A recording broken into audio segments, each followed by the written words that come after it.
You are listening to the Savage FIncast, episode 51, Narration Nightmares. Chicago. A criminal mastermind called Overlord held our city in his terrifying grip. Ordinary cops were losing the battle against Overlord's super freaks and mutants. Then, a miracle happened. When I found him, he had no memory of his past.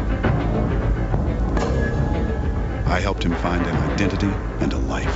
Now we have a fighting chance. Now we have the dragon.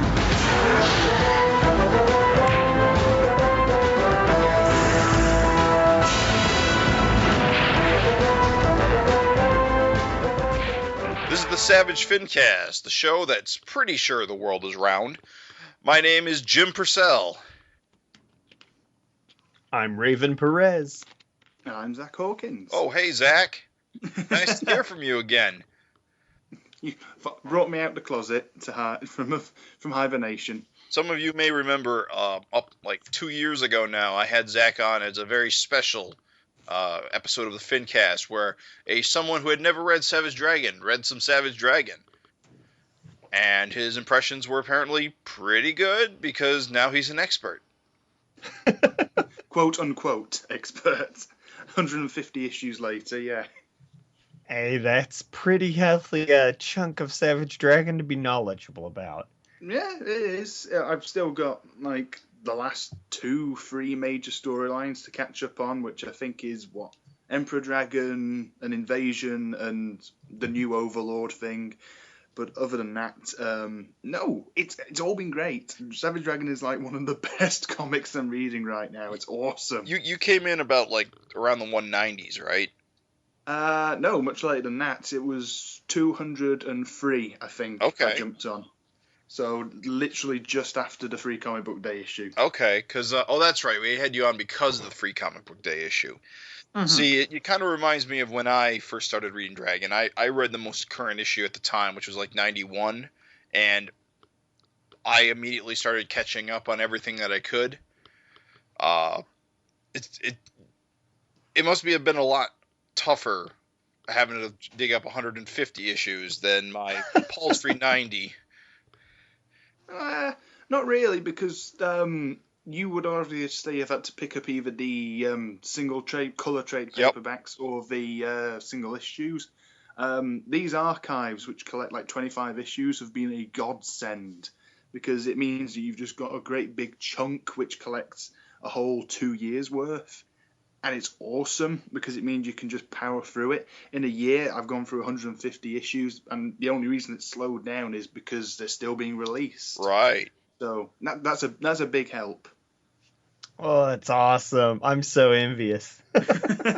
Yeah, the saddest day was the day that I actually finished my collection because I was just like, it was one of those Alexander wept for there were no more worlds left to conquer. Yeah. Because I was like, oh, I feel so good, but what's this emptiness I feel inside? Yeah.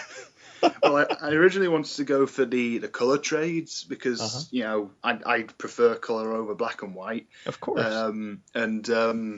But obviously there was this Jim told me there was this massive gap between like issue 95 and like 150. Yeah. Where it's just not collected, and I was like, right, well, I'll go for the black and white ones. I'm actually really glad I did because it's Larsen on Larsen. So there's no colours or anything like that. You just have him scripting, and I believe he hand lettered early on. He did have some hand lettering. There was a hand lettering phase. Mm. So there's a chunk where it was him hand lettering. Yeah. Mm. Yeah, that's pretty cool. And obviously inks and everything like that. It's almost like those IDW artist editions. Mm-hmm. So I actually think that's my preferred way of reading it now. So much so that it's really weird when a new issue comes out. It's like, oh, colour. This is weird. It's funny because I will say that his stuff looks really kick-ass in black and white. Yes. So sometimes artists will do stuff without, I'll say with Photoshop in mind. And so when you see the original art, it's weird because there's like a chunk missing for an effect or something. And something that you may not realize is that when the archive collections are done, like he hasn't just released the black and white. Like it's been like adjustments are often made to the art Yeah.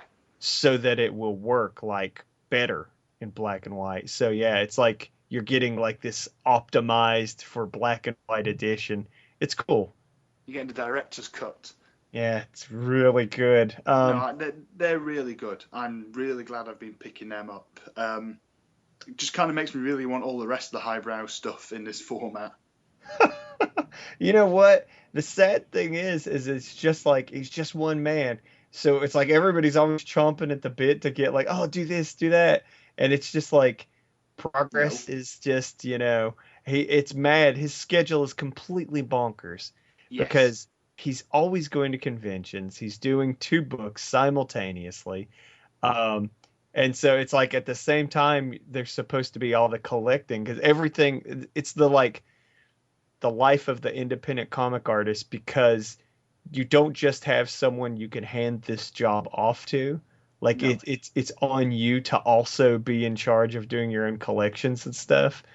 So it's like every issue that you create, you're digging yourself deeper on all the collections and trades and stuff like that. So yeah, it's tricky. You'll get there though. I mean, yeah, eventually. Yeah. I think you mentioned the gap in the color. I believe that's because there's some lost digital files. I'm not sure. But it's work. He's working on it. He said he's working on it. It's like an always, because people are always asking. So I think it's like a constantly in the back of his mind thing. Yeah, it's great. I've just digged it all. What I've really dug throughout the whole kind of run that I've been reading is just how fast it has progressed. I found that first trade paperback, like issues 1 through to 25, a bit, kind of rocky. And then after that, it was, just clean sailing. Everything was fantastic. Would you say that was because there were so many like side plots that were in other comics at the time? Yeah, I think that did kind of drag it down because it's like it would say, go and read Vanguard issue 3 or whatever. It's just kind of like, well, I can't. So, that's just a side effect of, the circumstances. But I'm sure at the time it would have made it a lot easier. Interestingly, this dovetails nicely into this episode's FINteresting Conversation. For later.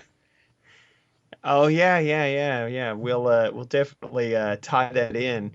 I think though we should knock the news out real quick. Yep. We don't have a ton. We've just got 1 news item as it was, but it's a juicy bit of tid.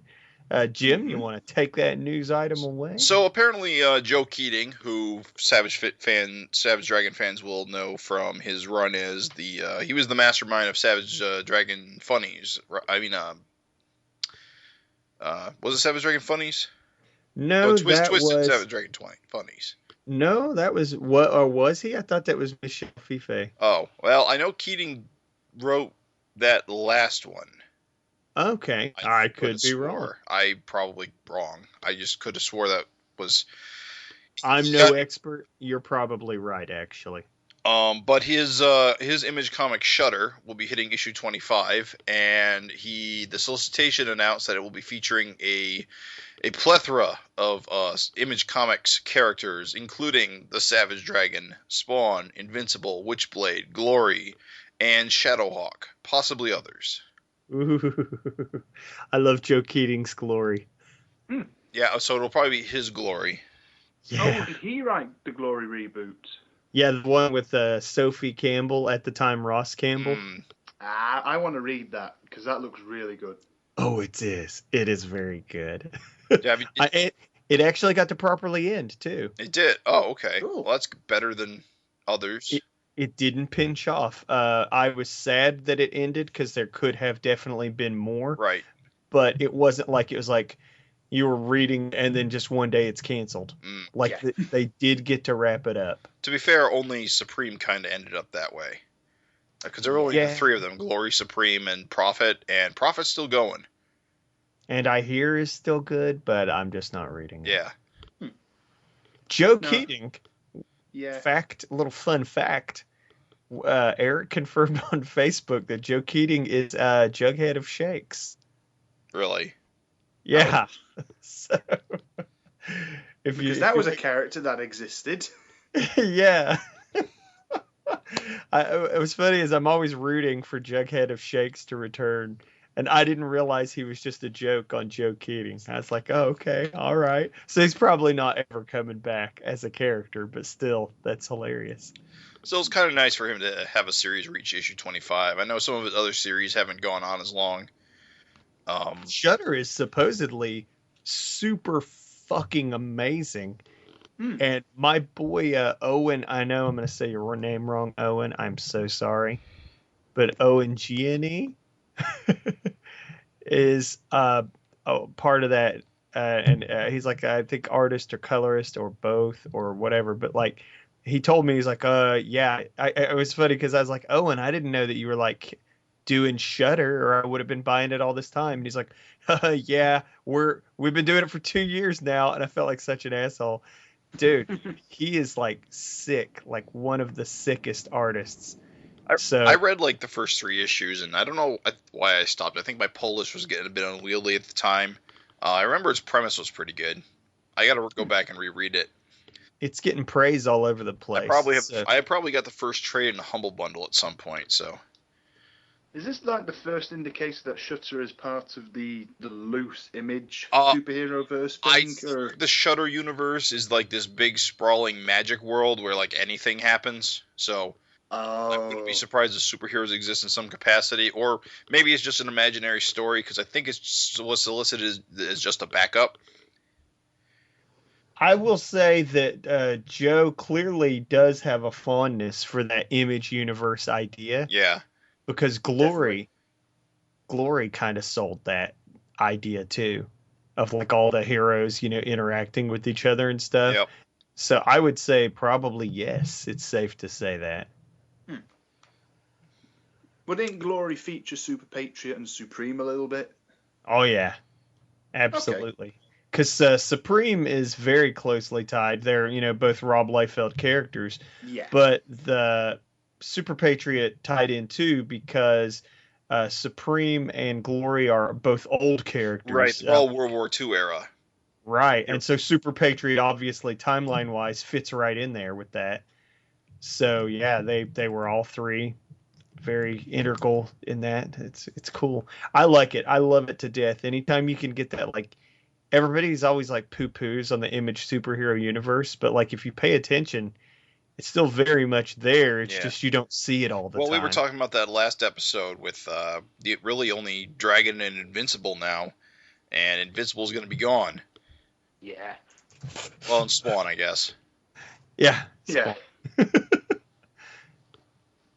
Just so, not that many superhero comics at Image anymore, published consistently.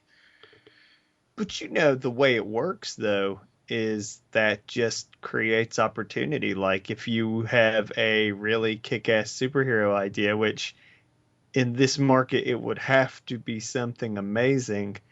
But I mean, with Invincible gone, there's a gap now. I mean, if you've been waiting for that power vacuum. Yeah, submit. Bring Jack Staff back. I love Jack Staff. Yeah.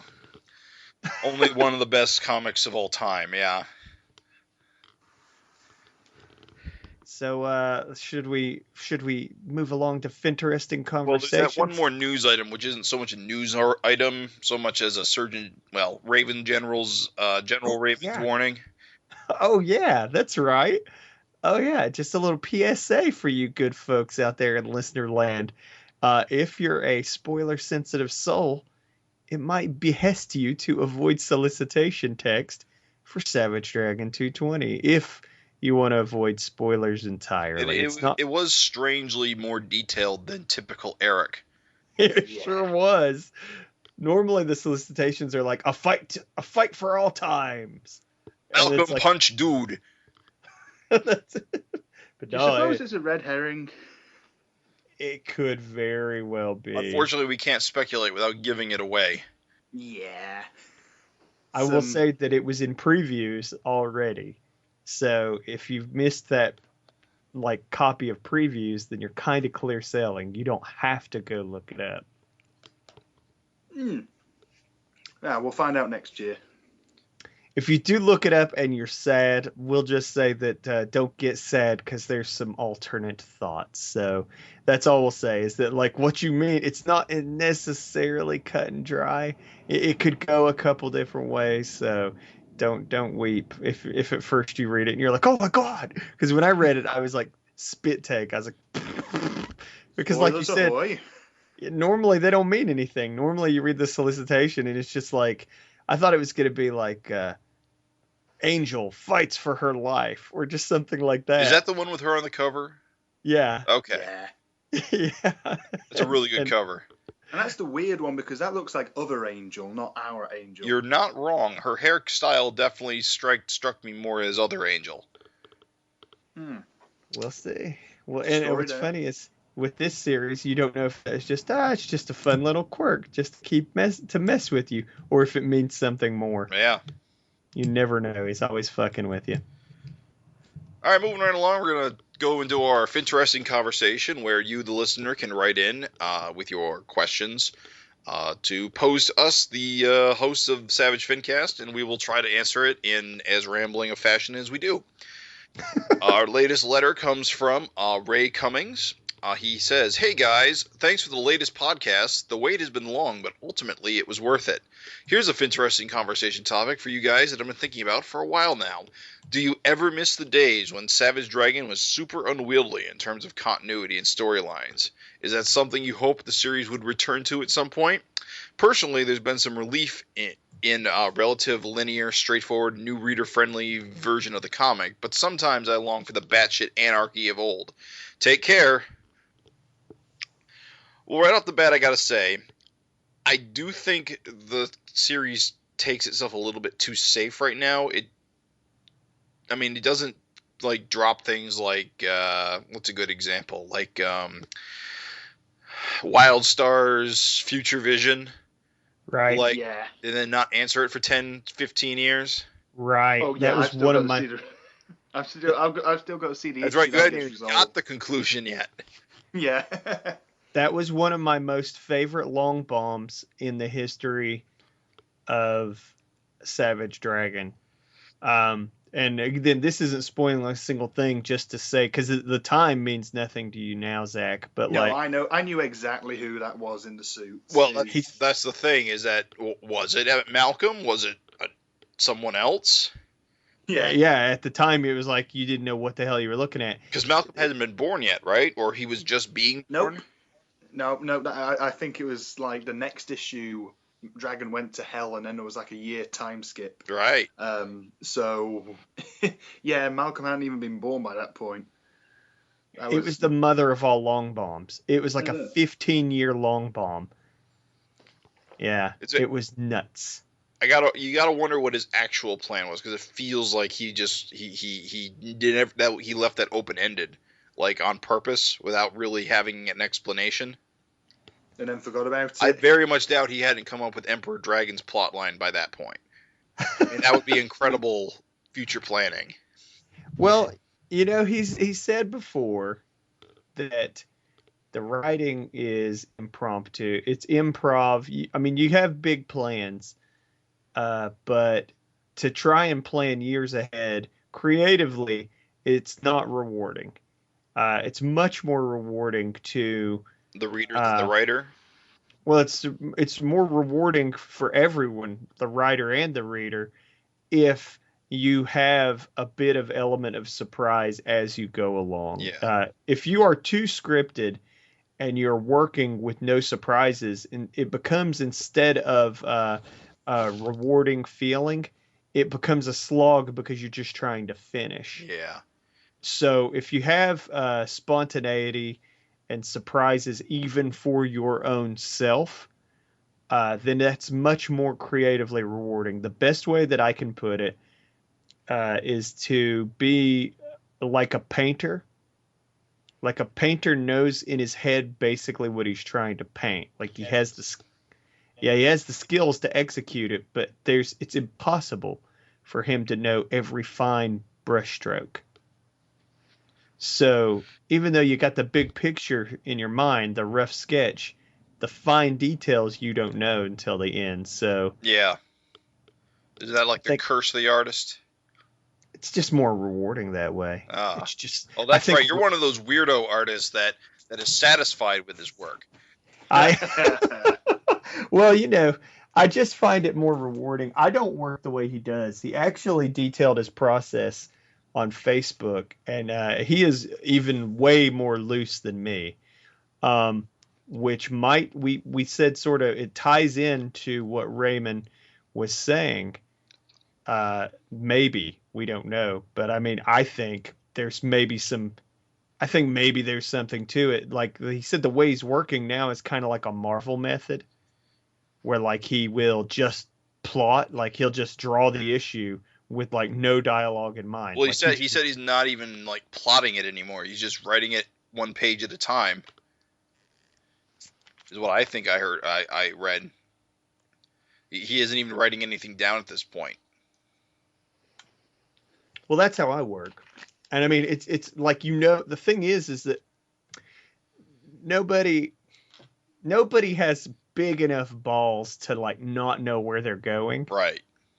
Because that's not good. Like if you don't know where you're going, you really are going to do stuff like write yourself into corners and dig yourself a hole that you can't get out of and things like that. So he probably knows where he's going.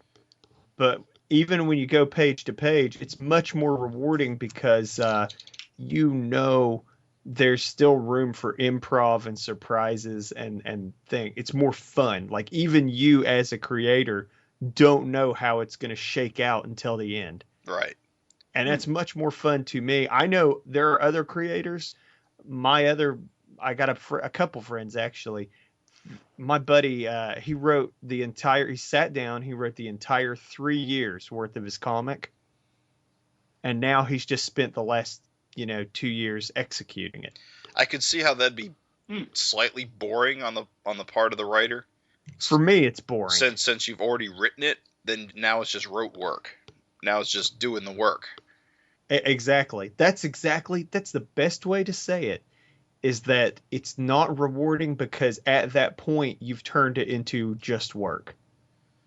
Like at that point you're just executing it. And I don't like that. I don't know. I mean, I guess he actually really seems happy with what he's doing right now. I think maybe that is behind what we are feeling because the early days it was more scripted. Yeah, it would have to be, because I think what he's also talking about is all the spin-offs at the time. Yeah. There was just so much more interconnectivity. What with the Freak Force series and the Super Patriot series and the Deadly Duo series. Yeah. I could definitely see that. Just having one title. I mean, even now, what with the tie-ins to Spawn, it's just basically him, Erik Larsen and Tom McFarlane sitting in a room saying, right, how are we going to intertwine this? Fine. By the time it's done, they're just going to go off and do their own thing. It's invariably, each person will have their own technique, and there's no right or wrong way to do it. I will say the other aspect of this, we do have to remember too, there was a big push in the book to cut the fat and get the focus on Malcolm. Right. Getting all the superheroes out of Chicago. Yeah, all the superhero purge. Like they all went and they all joined the SOS. And so essentially Malcolm was like the last guy standing in Chicago. And I think that was really important for Malcolm to step up and be the lead. I will say that I think that move was probably smart because it really has focused. I mean, like, there's no one else really to save the day. It's just Malcolm. So if you want to make the book about Malcolm as a cop, yeah, that was the way. I do think that has taken away. There was a time when we were doing these FIncasts where we were just like, oh my God, like, how's he juggling all these, characters all at once and all these plots? And, It all works. It's crazy how many irons he's got in the fire, and they're just all coming together. And now that it's just Malcolm, I think that it makes the book come across as there's oh, it's just Malcolm. But I do think that was an important step. I guess the question now is, would you two prefer to see it go back? What do you think? Do you miss those days? That's what Raymond was asking. Yeah. Really, is do you guys prefer it that way? I think now that it's been established that Malcolm is very much taking up the reins as the cop, carrying on the tradition of his father, now would be the time to start reintroducing or introducing new cast members, because I pick my favourite cast member at the minute, Kevin Thunderhead. Mm-hmm. He's really not doing anything. He really isn't. I mean, this most recent issue has given him something to do, but I'd like to see him be more proactive as a superhero. Absolutely. There definitely is a lack of supporting characters. I'll agree with that, and I think that harms the book in the short term, because it means every issue kind of feels like Malcolm punches a bad guy and then accidentally kills a bad guy, and then Maxine is cute. And then you wish Angel was in it more. That's just your take on it. Basically, it's a fear of it falling into a repetitive trap. Through, not so much going through the motions, because there's always something weird and new going on, but it's the formula. It becomes formulaic, I fear. I can't say that's unfair. I agree with Zach. I think that it's time to start. It's time to start building that cast up. It's time to start introducing. Bring back those next gen Vicious Circle kids. Absolutely. My God, we barely saw them. They were in the book for a heartbeat, and then they left. Oh, this is the next generation, and then they were gone. And again, I think that's very important to help. Mighty Man, need her. I mean, and that's the funny thing, is you have all kinds of potential for awesome stuff now. I think it's time. Malcolm is the star. We get it. He's the focus. We see.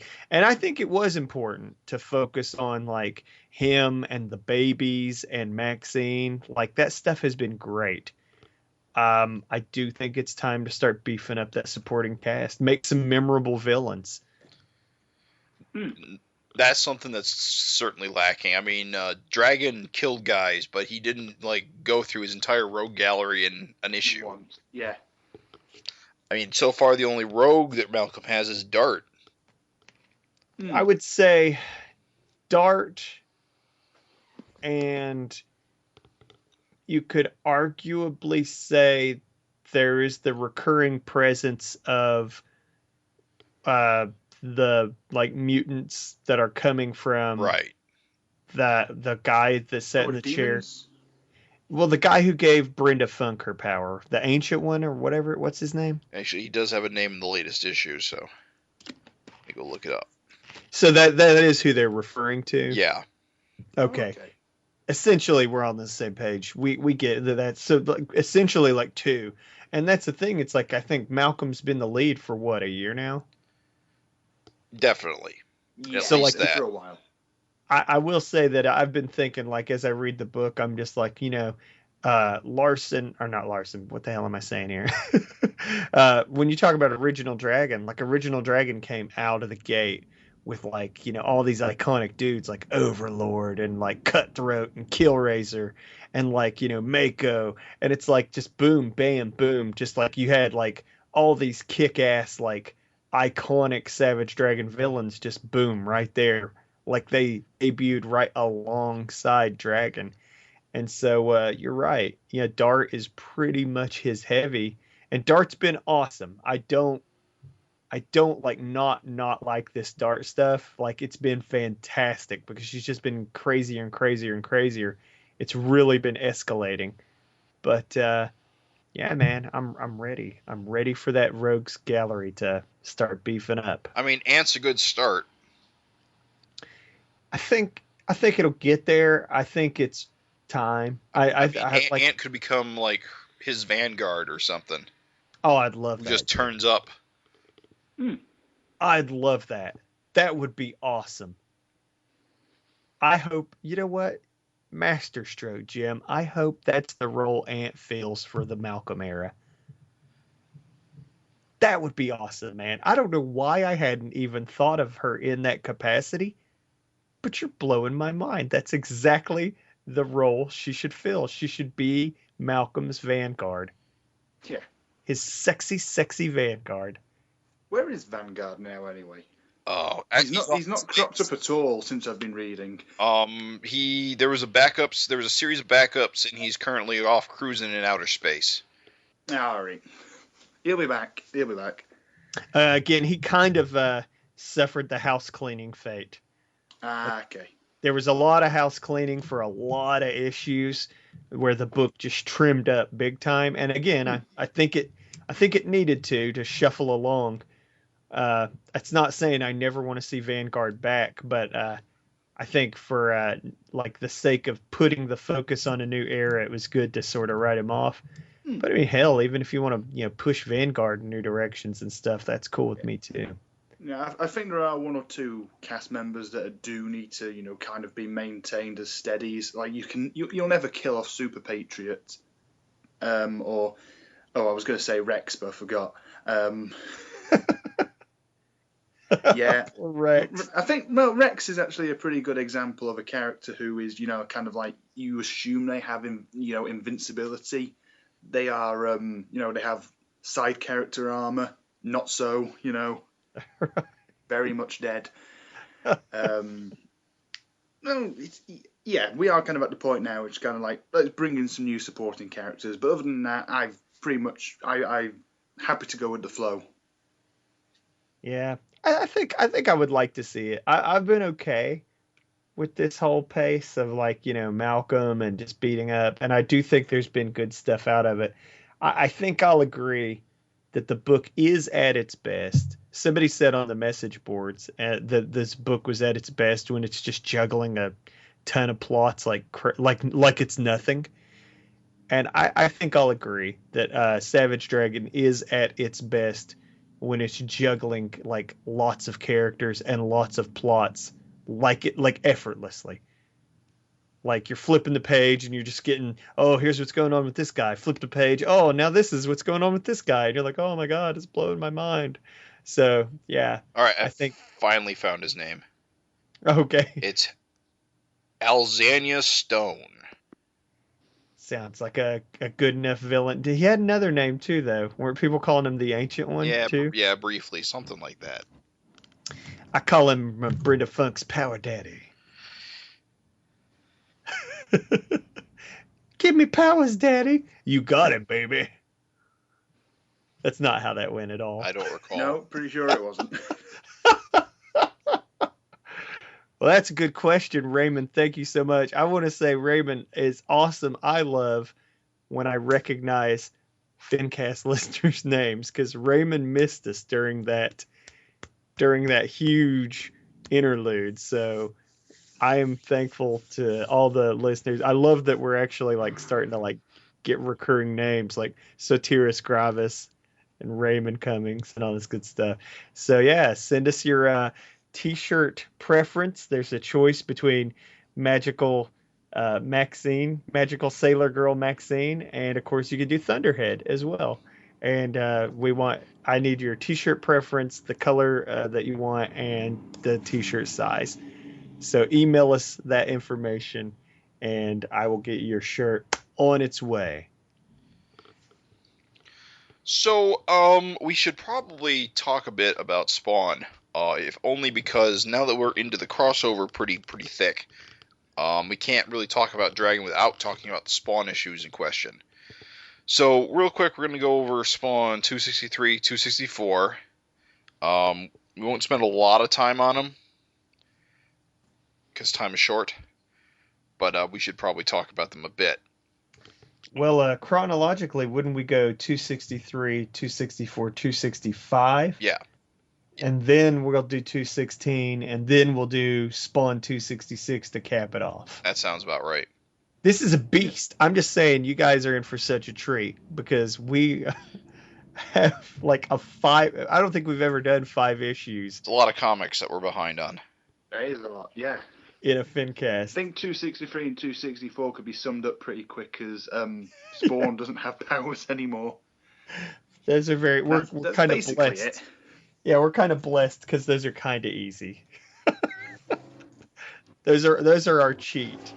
Well, 263 is mostly about Al Simmons getting some semblance of a life back through his military contacts and various safe houses. That yeah, that's basically it. He crawls out of hell. He's naked. He except for his denim shorts, he gets shot down by the police. Yeah, I gotta say, he didn't handle that very well. Resisting arrest is a good way to get shot. Oh, Simmons. He couldn't help himself. It was instinct. Instinct kicked in. Darn that Spawn instinct. Yeah. He was. That's it. Oh no, my military kung fu reflexes. Darn it, I can't stop him. Ah. Yeah, he was kicking some blue ass before he knew what was happening. Yeah. I was not super in love with this issue. To me, we had just, to put it in timeline for you, we had just come off of the absolutely astonishing Satan Saga Wars. I mean, it was just ass-kicking action, like balls to the wall, like fast, fight, like amazing thing, one after another. And then this is a hard push in the other direction. You got quiet moments where it's Terry and Spawn just as talking heads in a hospital. Terry and Spawn as they go to the safe house. Terry and Spawn in a diner. Like, there was just so much sitting around and chit chat and blah blah blah. There was one thing I did find amusing about that diner scene, though, is that they make a snide joke about Angela, who obviously McFarlane doesn't own the rights to anymore. Yeah, not always. It's like, Angela, this must have been awesome. Not always. Yeah. Thanks, Neil Gaiman. Spawn and a horse's creator. Yeah. Yeah, I thought that was a funny dig. It would be funnier. I feel a little bit sad. I'm jumping ahead to say that I won't be continuing with Spawn, but it would be funny if this waitress turned into the new Angela. Yeah. Because technically you cannot copyright the name Angela. No, you can't. So as long as she'll he doesn't... make a good action figure. Yeah, she could end up being a Spawn Hunter. Again, you can't copyright Spawn Hunter either, so technically he could still he's still completely within his rights to have Spawn Hunter Angela, and nobody can say anything to him. I will say the art on this issue is pretty good. It seemed really tight, like all around. Yeah, you cannot complain. That cover, which was awesome as shit. I think maybe because Todd was inking basically Al Simmons being human means he couldn't embellish as much. And I think that just made everything kind of tight in terms of, I also get the feeling sorry. No, continue. No, I kind of get the feeling Larsen's inking with a different tool here. Well, Larsen doesn't ink these Spawn issues. He kind of does. Oh, does he not? Sorry. No, he does like thin inks, and then Todd sort of like adds a lot on top of it. Just gobs it on. Oh yeah, he butches it up big time. That's cool. Changes the cape. Yeah. Oh yeah. We'll talk about some of the changes because there's some pretty egregious changes in the later issues of this, closer to 266 and 65. Yeah.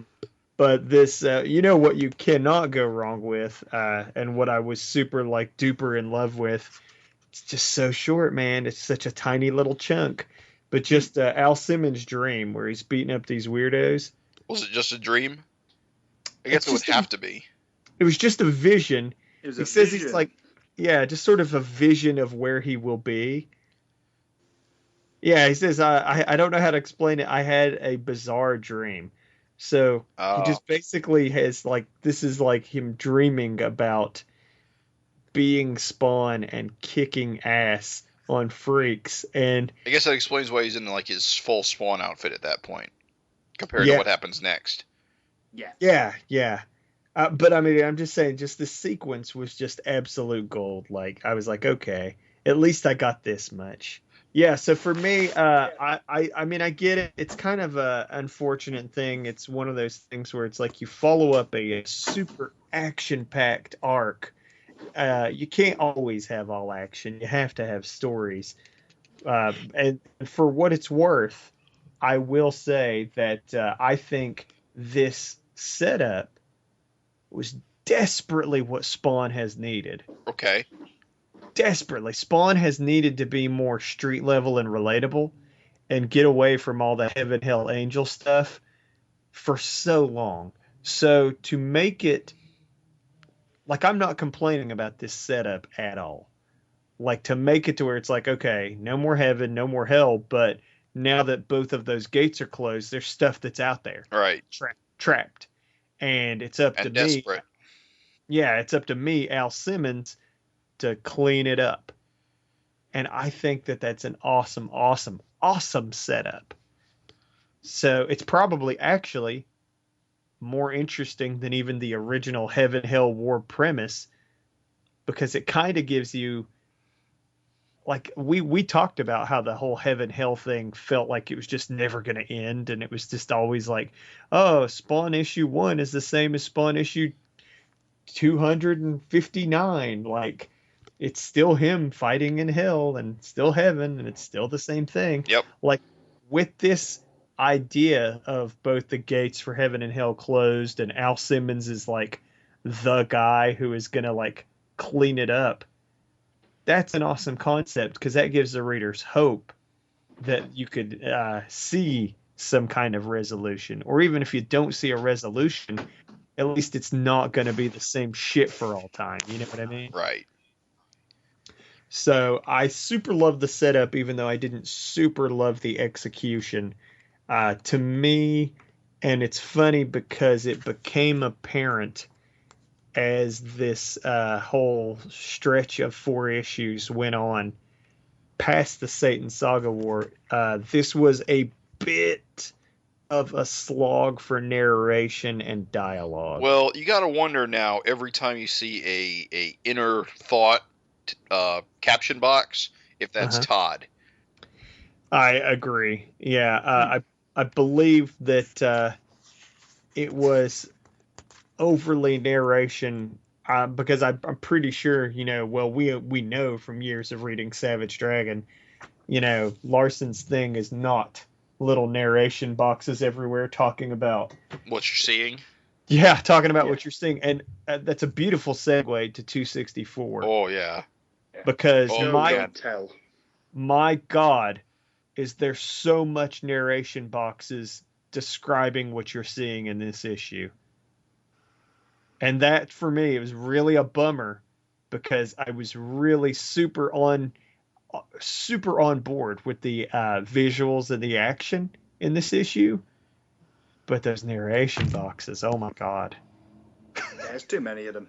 It's, as I say, show don't tell. And the narration boxes, there's at least one a page, which, would be bearable. But then when you average out at like 5 or 6 a page, come on. Yeah. You just basically imagine they're not there. Yeah. I honestly, you're it's hilarious you should say that, but I honestly got to the point to where I just skipped them and it read better. Like, because the funny thing is you don't actually need the information that's in the boxes, not really. So if you only read dialogue on these issues, they actually read better for the most part. The next 20 minutes were spent reminiscing about our military lives and all the hell we put up with. I don't know, Todd. Why not put some dialogue balloons on those faces? That would help. I just have to say, yeah. I know we're jumping around. This is jumping around like crazy, but where the finish where he's like he's angry. He's angry, I know, so I'm powerless, but I got him mad. Now I duck. He's doomed. And it's just like... he hits the ground, and I know I did a good thing. And it's just like, no, I don't want that. It's like, I don't know. It's like either Todd doesn't like respect his audience enough for him to like do the narrative in their head, or he doesn't want the issue to like be read in like 5 minutes. He wants to slow it down with words. Can I give you my impression? Sure. I felt like it was an attempt on a Sin City-esque vibe. Okay. You know how the Sin City characters just constantly narrate? Yes.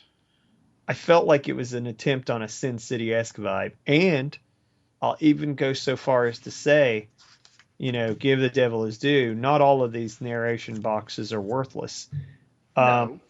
I think when a narration box does its job well is when it's bringing something to the page that could never be conveyed any other way except words, right? Okay. So, like, when it's like, I'm trying to think, like, I'm looking at it, but it'd be like, it describes things like, the costume, being weak. There's no way for us to know except for Al to just tell us that, like, when the costume comes on, like, he can feel that things aren't right.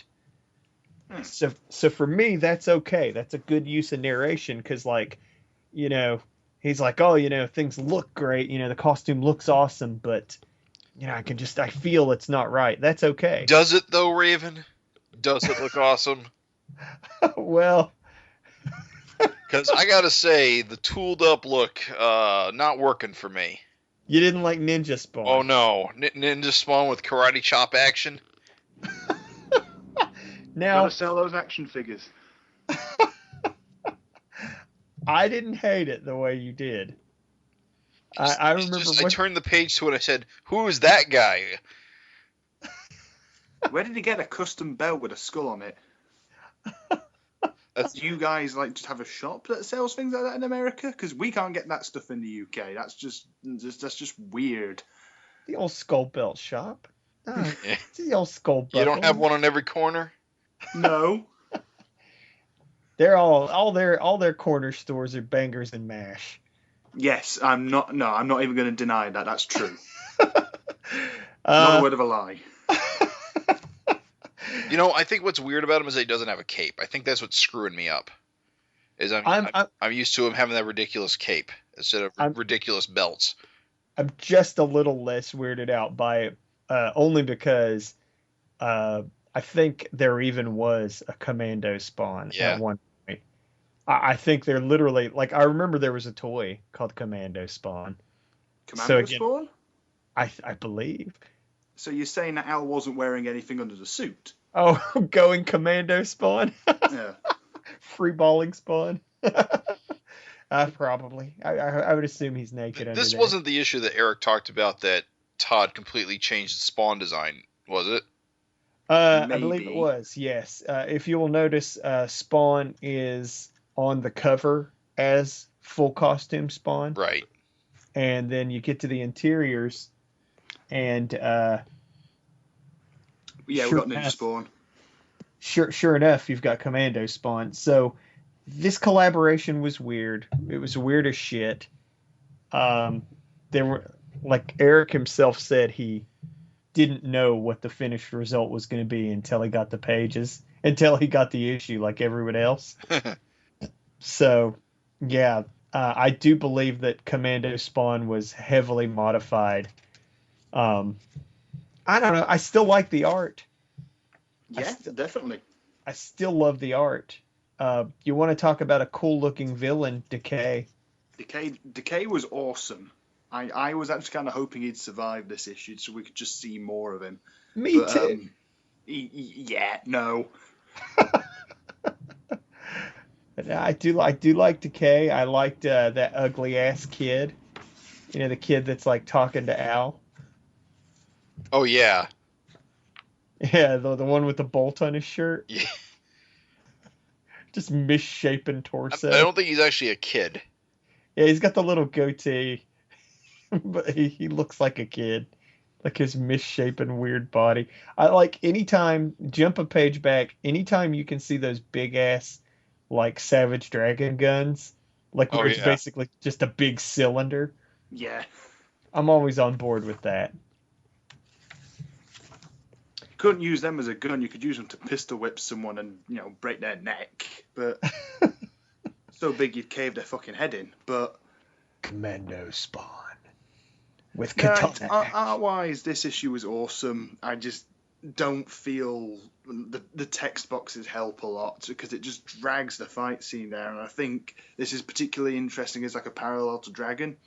A fight scene like this in Dragon, I'd be able to read in like 2 or 3 minutes. It took me like 10 minutes to read this fight scene in Spawn 264, and it's just too long, too many text boxes, and it does spoil the experience.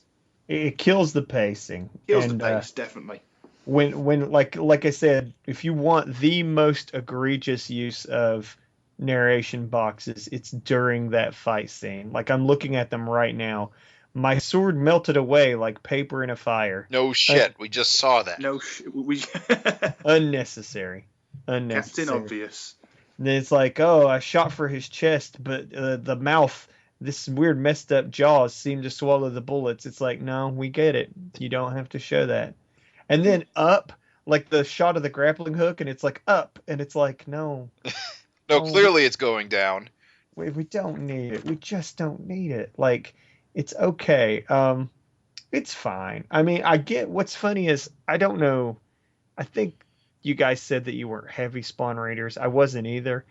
But I actually do think that this is actually the style of Spawn. That probably makes sense, I'd imagine. I do think, because I'm trying, as I read this, I actually was kind of flashing back to the super early days of Spawn, like my early, and they were really narration heavy. Okay. Like, I think that's maybe always the way. So it's kind of like we are sliding McFarlane for doing McFarlane. But at the same time, I will just say that, like, the juxtaposition of, like, lightning fast Larsen action with just like dialogue boxes all over it. Yeah, it's jarring, isn't it? Yeah. It creates for a bizarre experience, and I'm kind of going the same way you are, particularly with issue. What was the next one? 265. Yeah, we can move on.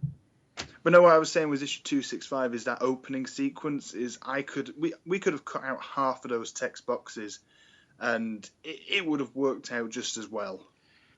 Yeah, I agree. I think it's funny. And again, so we will move on because that was basically 264 in a nutshell. But it's funny because once the narration boxes started, they never slowed down. No. And so Satan's Saga War, I actually went back and reread that like 3 or 4 times, and it's very sparse. And I think that's why I was like, oh, man. Why we notice it so heavily here? Yeah, like just the difference to go from so sparsely dialogued to so much dialogue. It's actually like why it was such a noticeable difference. Like it killed, I think, a lot of cool things. You want to talk about crazy edits to the art is like, now we've got Trenchcoat Spawn. Okay. I'm pretty sure, or as I like to call him, Doc Ock Spawn. I love this Doc Ock, the chain walking. That looks pretty cool. I will say it's kind of like, I didn't even necessarily, you talk about like narration boxes messing with things, like where he's describing the chain walking thing and he's like, this is new, weird, don't know how long it'll last. And I'm just thinking to myself, it's hard for me to detach myself from the knowledge that like this is a collaboration. This will last exactly 2 more issues. Yeah. 100% correct. Like, I feel like it's kind of like, so you're essentially saying that this isn't going to be a thing, so don't worry about it. But like, no, I thought it was cool to see it's kind of a shame that it got again narrated. Although, we do have some fantastic, like this 2-page interaction between this guy and Spawn. Again, I hate to be this way, but like I just didn't care. Like there's just nothing here for me. I think if anything, it's Angela probably is going to become a character because there she is again. Well, that would appear to be the case in like 266 as well. So Yeah. Oh yeah. Yeah. So I feel like there's like a potential supporting cast there. But then, we get to, here's the money right here. As if to save us. King Spider and Ant in the suit. yes, King Spider will surely become one of the most beloved of recurring villains. Yeah, that was the other. Ant's arch nemesis for years and years to come. That was the other thing, is like to share that page where King Spider gets killed, to share it like as part of the like promotion to get people hyped. I was like, what? Right, well, he's dead. Okay. Yeah. I guess we know how that ends. Yeah. Oh, it's crazy. That was one of the most crazy things. I was like, holy shit. There he is, getting stabbed. All right. No, but King Spider's an awesome visual. Definitely. Fantastic. Bring him back, Todd. Bring back Zombie King Spider. It's comics. Anything can happen. And then, like, the dude, again, you want to talk about narration. Just look at this page of, like, the dude robbing Al. It's like, look at all that. Like, there's too much. Paragraphs and paragraphs and paragraphs. This guy's motivation is so deep. Very, very, very interesting. Clearly, he'll become a recurring character with years and years of interaction with Al Simmons. Nah. Not happening. Not happening. The thing is, particularly with these non-Spawn Al scenes, is they feel kind of incidental. Like, none of them are going anywhere and will have any consequence at all. They're just page fillers, which is, what's the point then? If they're just there for the sake of being there to get from one action scene to another, just give us the action scene, please. That's what we're here for. I will say that I can't disagree with you. I mean, it's possible that something could come of this kid trying to kidnap, break in Al's apartment. It's possible that, like, Spawn interviewing a guy in the diner could lead to something. But, like, it just doesn't feel like it. Like, when you read it, it doesn't feel eventful, or it just, maybe it could have been made more eventful. Like, maybe instead of just opening a thing and finding a thing full of cash or something, like, what if this guy, like, found like a piece of the fucking costume crawling around or something more interesting than that. The kid that was going to rob him's run away to join Youngblood. Cue that reboot. And then we get back to the fantastic, the meat and potatoes. We get back to Ant fighting King Spider. It's good. It's very good. I'm digging it. You can't go wrong with the good old-fashioned thwip. Spawn trench coats up, heads down to the action. Is this the one where it's like it's little more than a sweater? Yeah. Like it describes, or was that 266? I think that's the latest one. Yeah, it describes the costume as, it's little more than a sweater. And I was like, well, what? It's nothing like a sweater at all. It's insane. It looks good, but it's a little more than a sweater.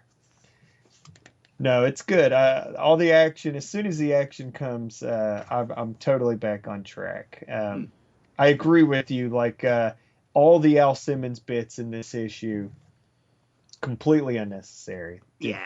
Didn't add shit to it. This is the first time Spawn and Ant have met before. Well, this is the first time. I kind of get the feeling in, like, the whole kind of, the number of times Image Heroes crossover that they must have met at some point before? Man, I don't know. I don't think so. I have No. I an think answer. Spawn's just kind of known in the superhero community. Oh, okay. Possibly. Actually, what the full lowdown is that Spawn and Ant, to Mario's reckoning, because Mario Gully, Ant's creator, had sort of a like an anti-amnesia thing angle going. Right. Yeah. So like whenever like Ant met Spawn or other characters would be like, oh, we've met, and all this. Like they didn't do a first meeting. Like I see. To Ant they had met, even though they hadn't met. So there was sort of a weird sort of like thing like that. And so this is the first time. So the dialogue nod there was basically to not dismiss the, early, like anything that had come in Ant's arc or whatever. Right. Yeah. But at the same time to treat it like, no, don't worry about that. No, I do know that Ant's continuity is basically a collateral shitstorm at this point. So Yeah. I don't know whether Erik and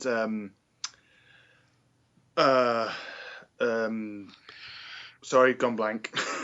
I don't know whether the creators have just said, let's just start afresh or not. Mario Gully, sorry. So I don't know what the continuity with Ant is at this point. So I don't know. I thought I'd ask. He said basically he's treating it like a don't worry about it. He's not writing off anything that came before, but also he's not going to really heavily acknowledge it. Like it's not even going to be a huge thing. Okay. So essentially treat her like a new character if you want. I'm not familiar with Ant's past, like at all. Okay. But like essentially he said you won't have to be. He said you could just treat it as a new character. So I love this double page spread of them in the sewers. I love how we get inside Al Simon and the things he has to deal with, like humans and supervillains and crazy shits. Who knew we get a look into his private toilet time? Where else would you find crazy shits but in a sewer? And of course, the toxic barrels must have that essential toxic stamp on them that all barrels in comics apparently have. That's how you know. That's how you know. As if the green shit they were walking in wasn't enough. It's I'm not as harsh on it. I'm okay with it. Yeah, cool. I'm okay with it. It's fine. I do think the dialogue is like that didn't need that. It didn't need that really. But again, we've beat that to death at this point. Yeah. Blam, nothing. It's useless. Okay. I think that it is kind of batshit crazy for Al Simmons to think that he can just fist fight. Like if he's really that weak. Yeah, guns don't do anything. I'll kick him in the head. Yeah. If you know that like you're the only thing you have going for you is your natural skills and ability as like an athletic person, that really I don't think really you'd be running into the sewers to beat up King Spider. Nope, out of my league, not my business. Yeah, I'm gonna go beat up some guys robbing the local convenience store. Okay, man, I'm good. This is why Batman doesn't go and fight Darkseid alone. Yeah. Just be like, oh, you need help? Well, I'm sorry. I'm just not feeling 100% these days. I think the contrast is interesting. We're beating it up so much, but I think the contrast is because in the Satan Saga Wars, like he was just so powerful. He was so OP. Like the costume was at its peak. Like at its absolute the strongest, like he's fucking smacking around the devil and shit. And it's interesting the stark contrast because in Hell he was murdering like 100 dudes at once with his chains. Yeah.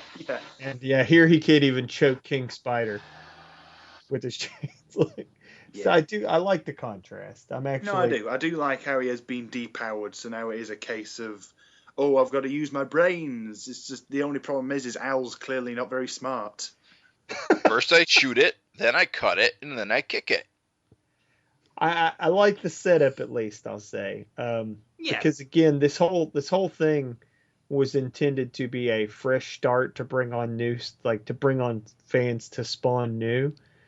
So just as I said the last issue, like bringing it down super street level, like having Spawn have the ability to escalate in terms of ability and power, it is a good move. I do think it's smart. I do think it makes for an interesting setup.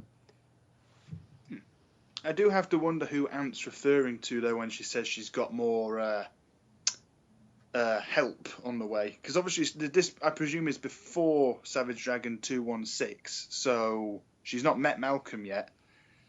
Got to wonder if she's got anybody else up her sleeve for future issues. I agree. Cavalry. I also, and again, it's funny, that's the kind of thing you couldn't really notice as weird until, like, you have read everything. But I also agree that dialogue's a bit strange. Because it seems like she doesn't really... there's a guy driving the car. True. So you get the idea that Ant is sort of part of a larger organization. But at the same time, too, that's the only other guy. Like, apparently their organization, like, Ant is the heavy hitter. So, like, she was trying to recruit Spawn and Dragon, but, like, apparently her organization, she's like, oh, we got other people. It's like they're all normal people, apparently. Yeah. They're not going to be a heck of a lot of good in a fist fight. No, it's seems like she was kind of getting her ass handed to her. And what's funny is it's not even like Spawn did that much. Like, Spawn kind of just was a punching bag. King Spider was beating on him long enough to get distracted and get stabbed. Clearly no spider sense. I will say, when you leave a guy face down in a pile of radioactive waste, in comics, that's probably not necessarily a death sentence.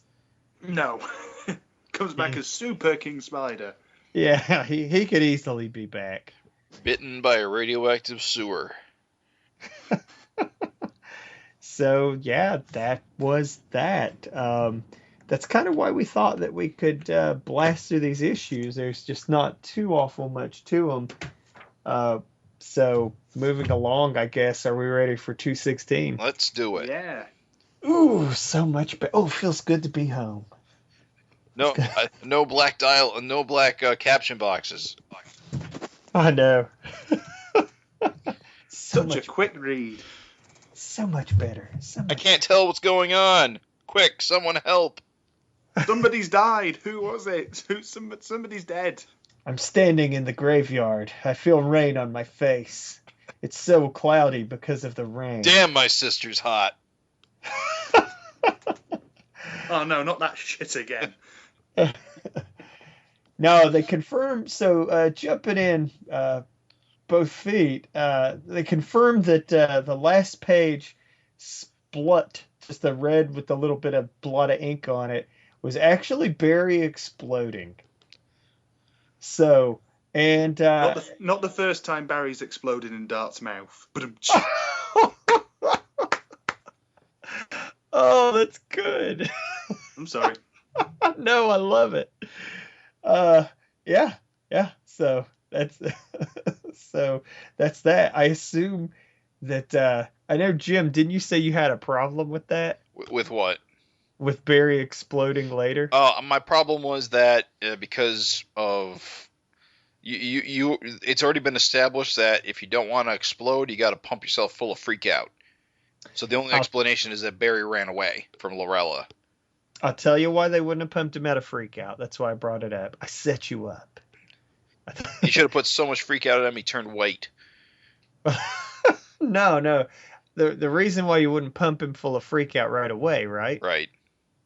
Is because his chosen one abilities saved his life. Right, but the healing doesn't take that long. I mean, he's already up and walking. At that point. When potentially though, it's already been established if you use freak out, you could potentially put people in a life-threatening situation. True. So, like, because it gets brought up all the time, like, as to why, that's even why the police can't just use freak out. They have to get authorization. Generally, that's just before, that's if you use it just before Malcolm punches him in the face. Would freak out work on Barry, though, because he's half Carillion? So the alien part would be safe. But isn't Battleaxe also technically an alien? Right. So that part would not go away, because that's how freak out works. You don't lose your natural. Yeah, but Dark Dragon's an alien as well. Yes, because yes. So the freak out wouldn't work on Barry. Well, the healing factor would get negated. Yeah. Yeah. Okay.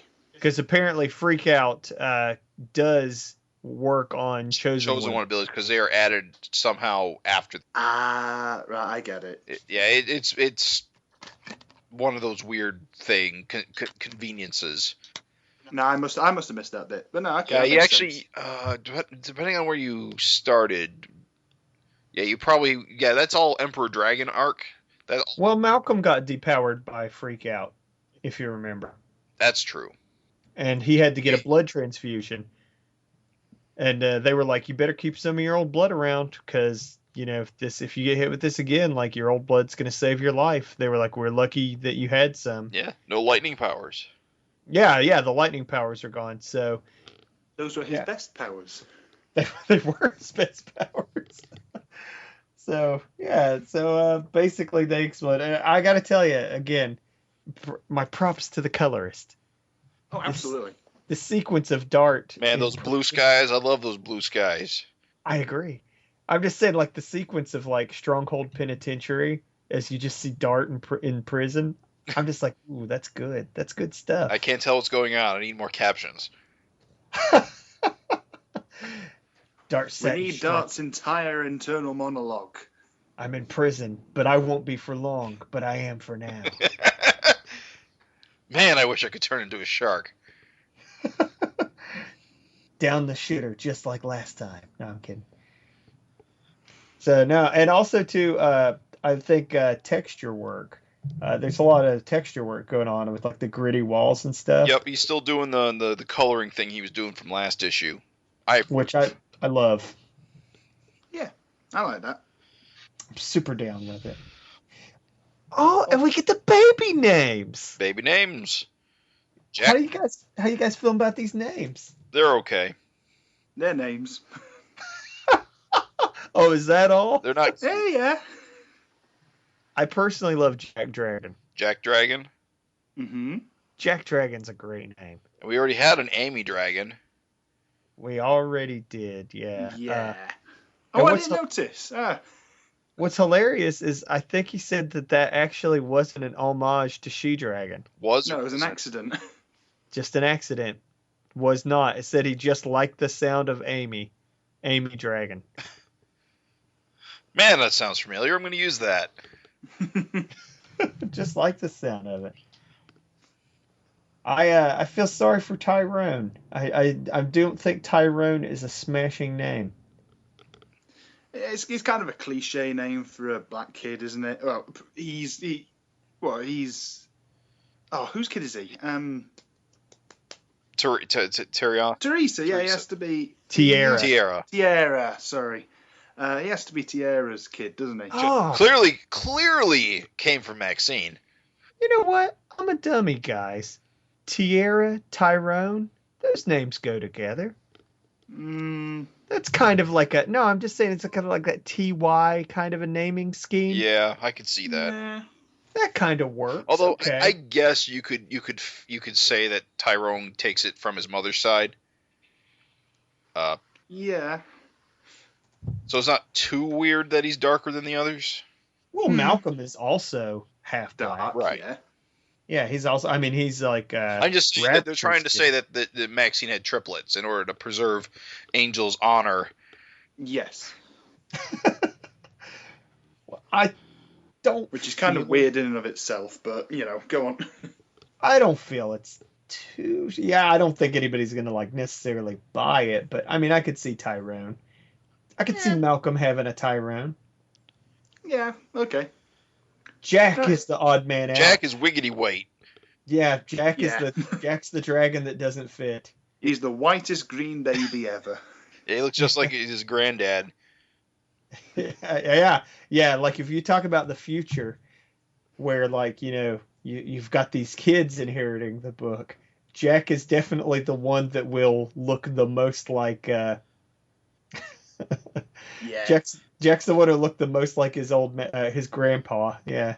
Yeah. If all three survived full age, though, I'd be very surprised. Oh, I know. Isn't that kind of a hard? Which one goes evil? Jack goes evil. Tyrone dies heroically, and Amy takes up the mantle. Yes. I'm gonna agree with that. I'll agree with that roster. I would love for Amy to be the lead, only because female chosen one. Yeah. Tin-toed female. I would love that. Bring it. Plus, in that way, Maxine is kind of the lead. Which, again, I told you I was okay with. No, it's good stuff. This splash page of Malcolm beating the shit out of this dude. Beautiful. Brah, my power is a big mouth, rawr. Beautiful. I'm just saying, like, no narration boxes. Mwah. Just a fight. Just a fight. Just a punch in the mouth. That's the December installment on the Savage Dragon calendar. I love it. It could have been a cover. It's great. I love. I know we've said it before, but I love all the super acrobatic, like just the way Malcolm's like just twisted in the air, all weird and crazy. Like it's definitely a Malcolm era thing. Parkour mixed with fighting. And then it's Christmas again, guys. All right, I gotta say something weird about this first panel on the Christmas page. Uh-huh. I had this really weird thing happen when I read it for the first time. I thought it was like Maxine. We were seeing Maxine like change position through the panel, like we were seeing her like interact with each character going down the panel. Because for whatever reason, Angel's blonde hair didn't register at first, and her friend looks a lot like her. Oh, Nancy, yeah. So my eye just kind of followed the girls through like they were the same person, like she was just interacting with each baby one at a time. Jim, that is the craziest mistake in the history of mistakes. Yeah, I can't say I made that. I was in a show where we mistook water for electricity. Sorry, how? In a show where we mistook water for lasers.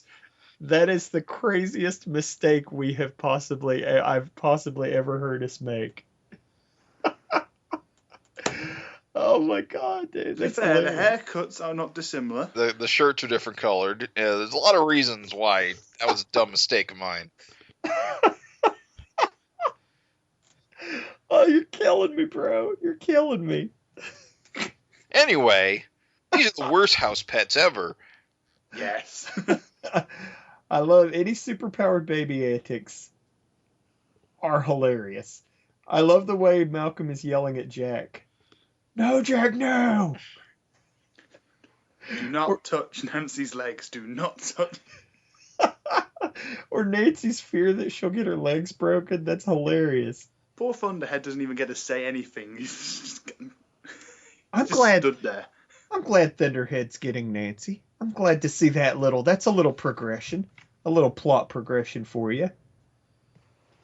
Nancy is Maxine's friend, so she's got to be pretty wild in the sack, too. I'm not hypothesizing anything there. Time will tell. It's good, though. I like the all this baby stuff. Oh, dudes, next page. I had a name for that guy. Oh. It was Craterhead and Camel Toe. Oh fuck! I hadn't even noticed the camel toe, and now I can't unsee it. It's just there. It's the defining trait of the female bank robber. Jesus Christ! But I like this guy, even though he's a generic ugly. I like this guy's crater head, like Volcano. Does he even have powers? Probably. It doesn't look like he does he? And his girlfriend really doesn't look like she has powers. It's not like an octopus head on her or something. Although we don't see much of her. No. Oh, baby antics. More baby antics. I'm down with... If you want to have all the baby antics you can cram in this book, I'm fine with that. Tyrone, already stealing the show. And you said he's going to turn... You said he's going to die heroically. Look, he's getting moments. I feel like, is this like a regular occurrence or something that they're constantly breaking through the wall and the ceiling and the floor, and that there's just nothing of this apartment left? This is the first issue where the babies have been shown to be like superly destructive. Although Amy did break Lorella's finger. That's true. Later on. So clearly they're little shits. Yeah, they don't behave... Well, no, they behave like children, I guess. So, obviously they act like little shits. Yeah, poor Thunderhead again. Can't catch a break. Yeah, he didn't get to say anything either. It's my time to shine. Well. Time to shine. I like Maxine. Whoa, that's something. Okay, whatever. You gotta wonder if he's rocking the State Fair zucchini. Is that genetic? It's invisible. Oh, it's invisible. Yeah, that'd be a hilarious gag. Like the pants go down and it just turns invisible real quick. Oh my god. No, I even like this like dude with the tentacles coming out of his stomach. You're talking about like building up some rogues. Well, I think the implication here, these are all like guys that are being unloosed by the stone guy. Oh, right. I think they even say as much. You're right.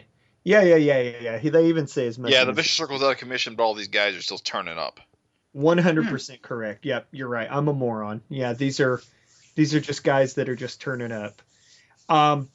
Again, it's awesome. Just a testament to, Savage Dragon, how it does it right is just like, I know that you were like, oh, Malcolm beats people up, oh, whatever. But like, dude, I can never get enough of Malcolm, like just doing police work and beating people up and quipping. Up.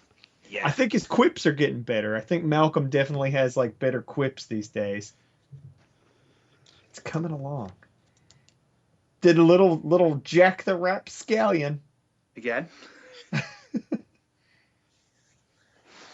I do know he's gonna be the womanizer of the three. I can just tell that already.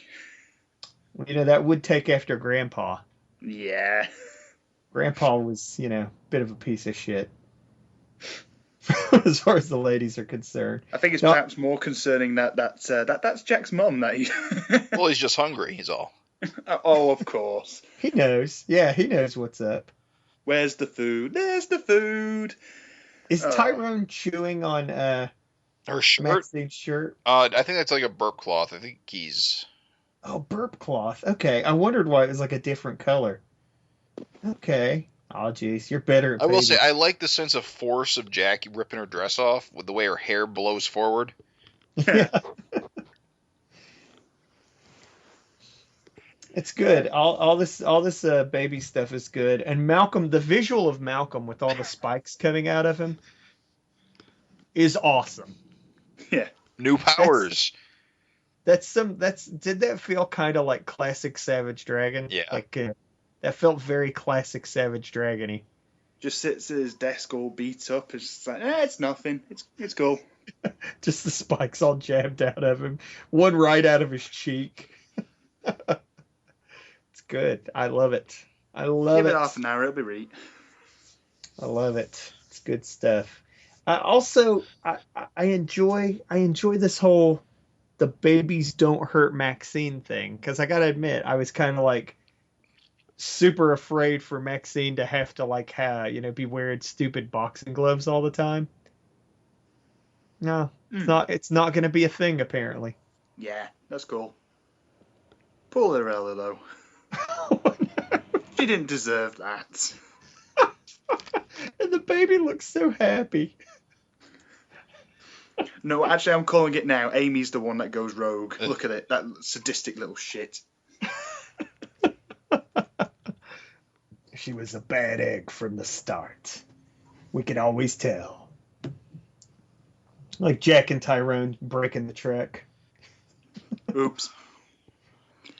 I really like this double-page spread of Malcolm beating up on these ant people, and oh yeah, Ant's just there like, should I get involved? I wish I had what have I walked into? That's a great double-page spread. That's awesome. And you know what makes it even better? Malcolm doesn't even notice that she's different. Oh yeah. Well, to be fair, I mean, look at those ant guys, and then look at Ant. He just thinks she's that demon lady from a few issues ago. Yeah. Yeah, I think he's justified. Well, like, let me ask you now, and we should have really brought this up. It's so funny. I feel bad. We just shit on Spawn so hard, but like, Spawn was good. We were just being mean. But like, how you guys feeling about Ant? Like, Ant's look, Ant in action. Nah. She jumps Spandex. things and punches things. I mean, the overall, like, I know, like, he had an idea of how he was going to do her rendering and stuff. Oh, color-wise, yeah. She's definitely got the color. glossy look going on, and I think that works. I'll say that I think Ant definitely has a fantastic look. Like, the glossy, the metallic. I think it's a good, like, just a good-looking character. I don't know. Yeah, there's a minimalistic appeal that I do like. I'm excited. I'm excited for Ant's series to begin. Real quick, Yeah. Eric brought this up on Facebook. He apparently made a horrible tangent mistake. Yes. This is like legendary tangent, like the most tangents that he could have crammed in this sequence here. It's what is it? The 2 pages after the double page. Why do I bother? The first two, yeah. Why do I bother? The first two panels, you see a guy. Malcolm's punching a guy off the panel, and you can see his arm, his leg, and his hand. And on the next page, the ant jumping at Malcolm, his hand is near the other hand. His leg goes directly into the foot of the other panel, and kind of the guy laying on the ground kind of looks like the same shape as the hand in the first panel. Oh yeah. So apparently his quick fix was just color them differently in the coloring phase. It was awesome. It was awesome because he had just been going on about tangents. Yeah, he's been doing this like helpful like guide to tangents on Facebook where he just takes comic pages that he sees or panels that he sees that look a little off and then describes what's wrong with them. And it's been very fascinating. So it was funny to see this latest one turn up to be one of his in his most recent issue. It was for a lot of people, like, it's so funny that there are people that take exception to those. Like, it's just a tutorial. Like, every artist does that where they're like, oh, this is this and this is that. For some reason, people just seem to like take exception. Oh, you think you're some kind of industry pro or something? And like they get their feelings hurt and stuff. But it's like after 200 issues of one series, I should very much hope he's a pro. Yeah, over 4,000 pages. Yeah. So that kind of gives you a little bit of room to talk, but it's funny because like he's not afraid to call his own shit out. Like that was a epic tangent, like. Yeah, I didn't notice it. I don't notice these kinds of things until people point them out. It's just kind of like, oh, look, a tangent. It's kind of like, what? Where? Now a camel toe. Yeah. When somebody said that, oh, there's an issue on this page, I thought they were talking about, on the first panel, Malcolm's text box covering the sound effect. Ah. I did not love that That's either. what I thought the problem was. I did not love that either. I just, for some reason, seeing a word balloon above I don't know. No, I'm okay with his fist covering the POW. Yeah. But it kind of seems like Why Do I Bother could have maybe been moved down in front of those rocks. Yeah, that honestly annoyed me more than a tangent. I didn't spot the tangent until somebody pointed it out. I don't know. I got the impression it was meant to, like, he's saying it while the pow is happening. I don't know. I'm okay with it. It's not a deal breaker. It's fine. But no, visually, I'm with you. Yeah. I gotta say, I just love the quick pace. I know we're like beating up on Spawn. I'm about to beat up on it again, but just the way this reads, just the fast, and like even the action of like look at the back before Why Do I Bother, the panel on the bottom page of Malcolm just like throwing that haymaker with all the like body parts just flying all around him and stuff. Yeah, that's good stuff. That's just good stuff. Great action. Like $2 a month. It's so funny. People are like, oh, I don't know. Can he do $2 a month? It's like he's been doing $2 a month. And like, it's crazy because I don't, other than possibly Savage Dragon becoming a bit simpler in scope, you could argue, it doesn't feel like visually anything has been impacted. Like both Spawn and Savage Dragon have just been fucking wicked. Yeah. Visually. I mean, you can't like Awesome. take a thing from them visually.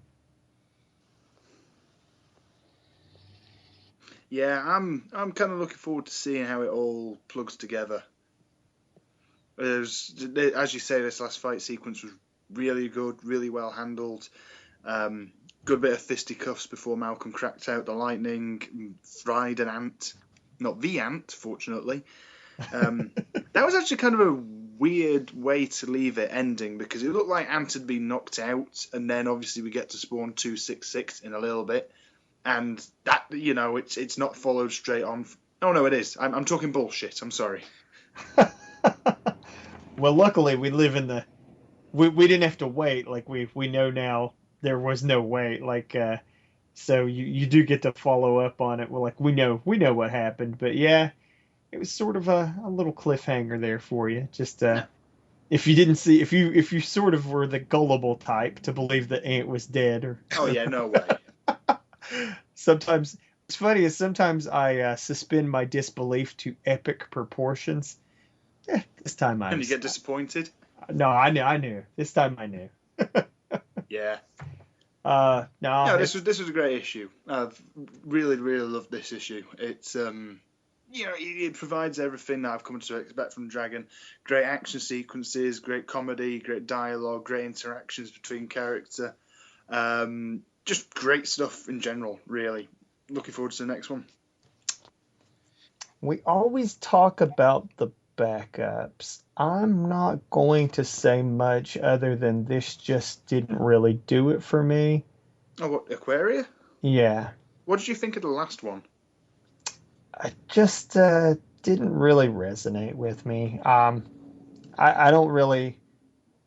I don't know. The art I actually still like. The writing I don't quite love. There's something that's just not hitting me about it. It's okay. I mean, I'm liking it for what it is. I don't mind it for free or whatever. Like, I mean, to have it there, it's not like, oh no. But at the same time, like, I'm just saying, like, if it was its own standalone thing, I can't say that I would necessarily pursue it. No. I won't be shitty. I'll leave it at that. That was my feeling. Jim? I kind of feel the same way. It's fine, but it's not really my thing. Yeah, it's just not for me, I guess. Maybe it's possibly I'm just not the audience. It actually, I'll tell you what it does feel like, and that actually might be the problem. It actually feels like it's aimed at younger readers. Yeah. But it's not in a book for younger readers.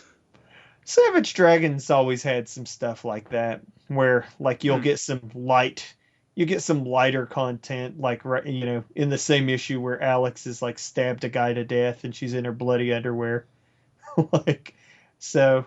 I get that, sometimes there's that different types of contents, but Yeah. as far as like, would I mean, I wish them all the best. I think that there's a potential there. I think I'm the wrong target. It's kind of like Super Dinosaur. I know you're going to say Super Dinosaur. I liked Super Dinosaur a lot, like Kirkman's Super Dinosaur. But the whole time I was reading it, I was like, I'm clearly not the audience for this. This is clearly not for me. I still like what I'm reading, but like I kept wanting it to be just like X amount like different or better. But then I realized I was like, if this changes, it's not going to be what it is. You know what I mean? I kind of feel like with Aquaria, it would make a really good younger reader's superhero book.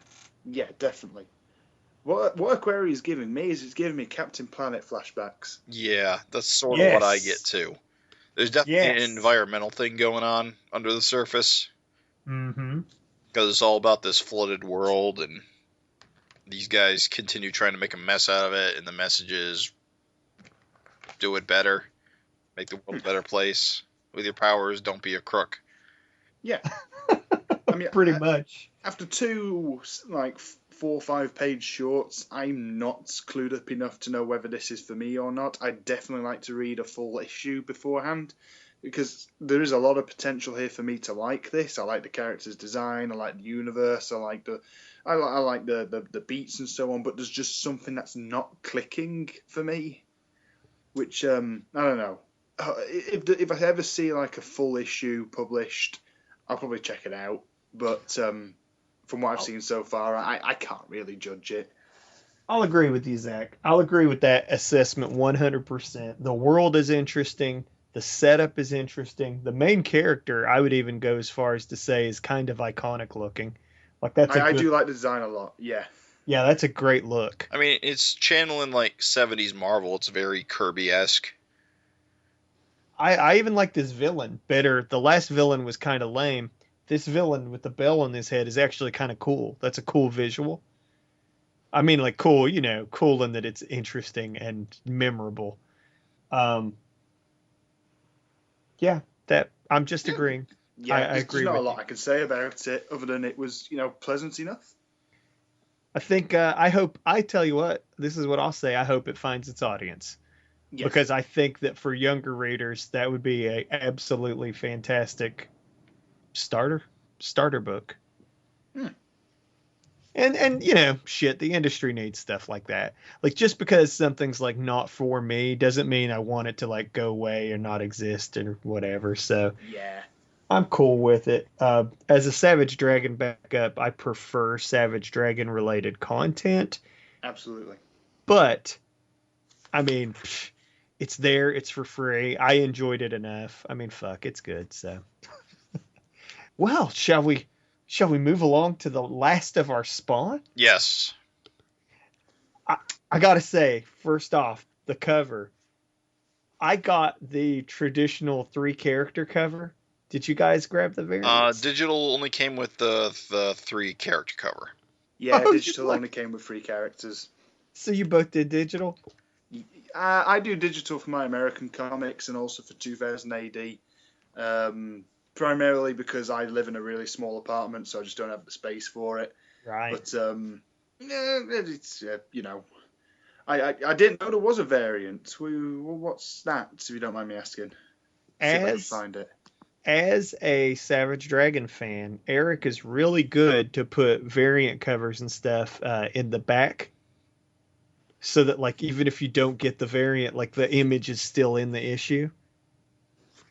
And I'm a little sad that this didn't do that, because I bought the physical copy because I'm Johnny Physical. That's what the ladies call me.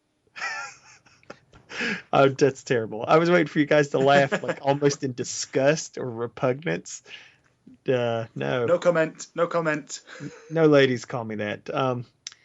This is it doesn't have the variants. When you buy the physical issue, you get the cover that you got, and so it's kind of a bummer, because I was like this was that issue where it had that bitching rendition of original Dragon in the Spawn costume,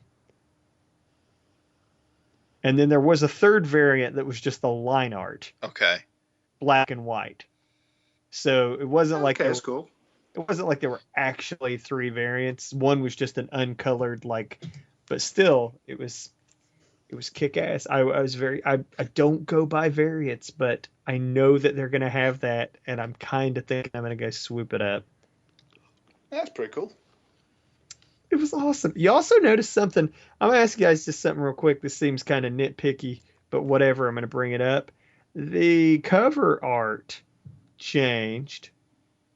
The explosion effect was blue originally, and now it's just black lines. What are you guys thinking? Did that make any kind of impression on you? I don't know how. I don't recall what it looked like. Maybe it blended too much in with Malcolm's shirt and pants. I kind of preferred the blue. Okay. I don't remember seeing a blue variant either, but I think it's a fantastic cover as it is, so... Yeah, this doesn't look bad at all. I just preferred it. Just cool. Just a side note. I guess jumping into the issue, we get to see Angela again. Angela's totally not important. Oh, she's not going to regular recurring. Exactly. At this point, Angela getting as much screen time as Al Simmons almost. But Spawn saves Angela, and this was a heavily modified from the original art. Was it? Yeah, in the original art, he was, Spawn. He just looked like Spawn at this point. And so, he's been given the tiny cowl and the brown cape. And I just gotta say, I hate the brown cape. I thought that was just lighting. No, because if you flip through the issue, the cape is brown the whole issue. With the tiny little Oh, yeah, you're right. Oh, yeah, you're right. That is fuck ugly. I can tell because it just blended into the background most of the time. Yeah. Oh, yeah, that's my huge problem with it. Is that it blends into the background, it blends into the bad guys. That's not a good look. And I get it. What's funny is looking at all the issues now, it's even more clear that there is a escalating growth. At first he was Commando Spawn with no cape. Right. Then he was Trenchcoat Spawn. Now it's almost as if the trenchcoat is becoming the cape, but the choice to make it brown, I just don't like it. Visually, it's just not a good visual. He obviously picked it up in the sewer in the last issue. The shit rag that you just wrapped around his shoulders, just kind of like, I have a cape now, because... He just got it dirty. Yeah. And then suddenly, we're back in Savage Dragon world. I do love this, just ant on the bed. You just flip the page and there's ant on the bed. Jack and Tyrone in the cages, in the baby cribs though, does seem counter to their, destructive ways. But I guess they're behaved sometimes.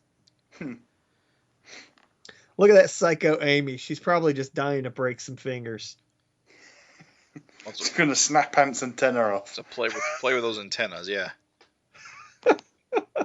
I do like how Maxine is 4th wall breaking enough to acknowledge the fact that Ant looks like a literal latex fetish doll. She does, though. I thought that was a funny gag. Maxine seems strangely pragmatic in these scenes. Yeah. She doesn't care. She's seen enough weird shit. The addiction to video games, comics, and pornography line. I'm just like, I don't know necessarily that we've seen that side of Malcolm. I don't think he has a pornography addiction. There was a mention of some dialogue tweaking. So I think some of this dialogue got tweaked, and I think... Also, who pays for porn anymore? No one. Exactly. It's just not a thing. There's a superhero code. But Is there? I'm okay. I'm okay with this sequence. I know that like for as weird as Maxine doesn't quite read like herself, it's still okay. And he had also mentioned that the visuals he felt could have been punched up more. I think McFarlane actually had a death in the family though. Oh. So Well, I thought that was intentional because we were going like to a Malcolm scene, so it was less not embellished. intentional. Okay.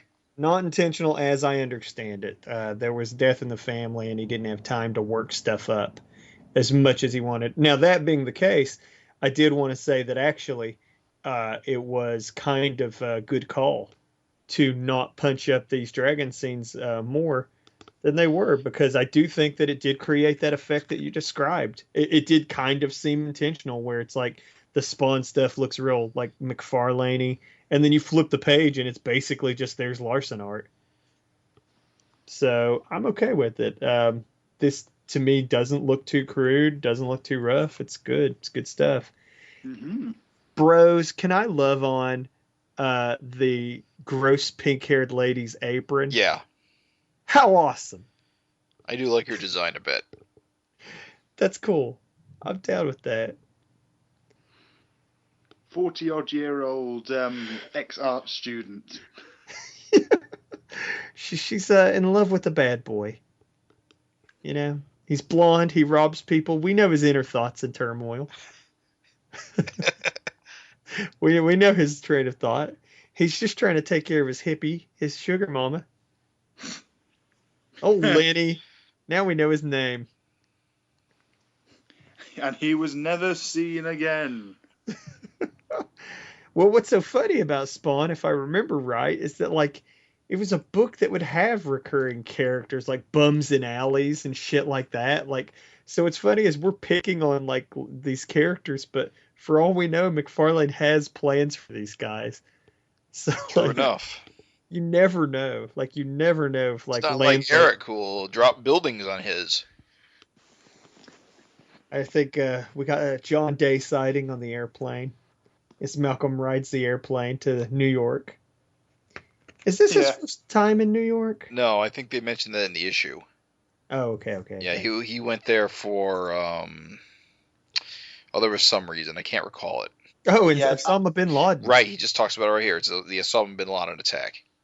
I don't remember this happening. Is this a thing that actually happens? Yeah, you'll get to it. Oh, yeah. It's amazing. It's amazing. You'll love it. It seems like a thing that wouldn't be amazing, but it's great. Kaiju Osama bin Laden. Yes. Oh, it's so much better than it should be. It really should have been a shitty idea, but it works. It works. I'm sure I'll get to it. Ant bringing the connections with the guy, the cab driver. Come on, Freddy, let's do it. And again, wisely, this issue jumps straight to the action. We really don't have too much Al Simmons shit in this issue, which great. Al Simmons is the weakest bit of Spawn, apparently. So it jumps straight to the action, which is fantastic. I do want to say that I think now that we're kind of at the end of the Spawn thing, I think it went out on a high note. 263 and 64 were a drag. 65 was better, and 66. I like this issue a lot. I think this was a great issue as well. Yeah. I really like this issue. Brown cape aside, and I still think narration boxes or excessive narration is a problem. But I really like this issue. I really, really dig this splash page of the of Spawn, Ant, and Malcolm just waylaying into this bunch of faceless goons. Yeah, it's awesome. Is Monstrous someone from something else? No, there is a comic called Monstrous running at Image right now, but it's very, very far removed from superhero comics. Her design seems reminiscent of another dragon character. Now, see, I shouldn't know this, but this is something I just picked up. When I read the issue on Wednesday, I recognised her design, and I actually went back and looked for where she could be from. She was in the next issue project. She was in the Samson story that Larsen did. Oh, see, there you go. See, what's so funny is that design. As soon as I saw her, I was like, "Hey, now, this character does not seem like this is the first time I've seen her." Yeah, it's kind of sad that I recognised her. No, that's awesome. So from the next issue project, huh? I think that's all she was in, to be honest. Cool. Her design looks, I guess, more realized than a lot of these disposable goons. Which is probably... Also, she talks. She has lines. Well, you know, Spawn's doing all the talking, so in his head. So it's cool. I'm fine with it. Now, story-wise, do you think that this Monstrous and Isaiah Stone, do you think they are the supposed to be the source of all the generic uglies in Chicago? I think that's the implication. Probably. I felt that as well, because these uglies, these generic guys, look a lot like the generic guys of Chicago.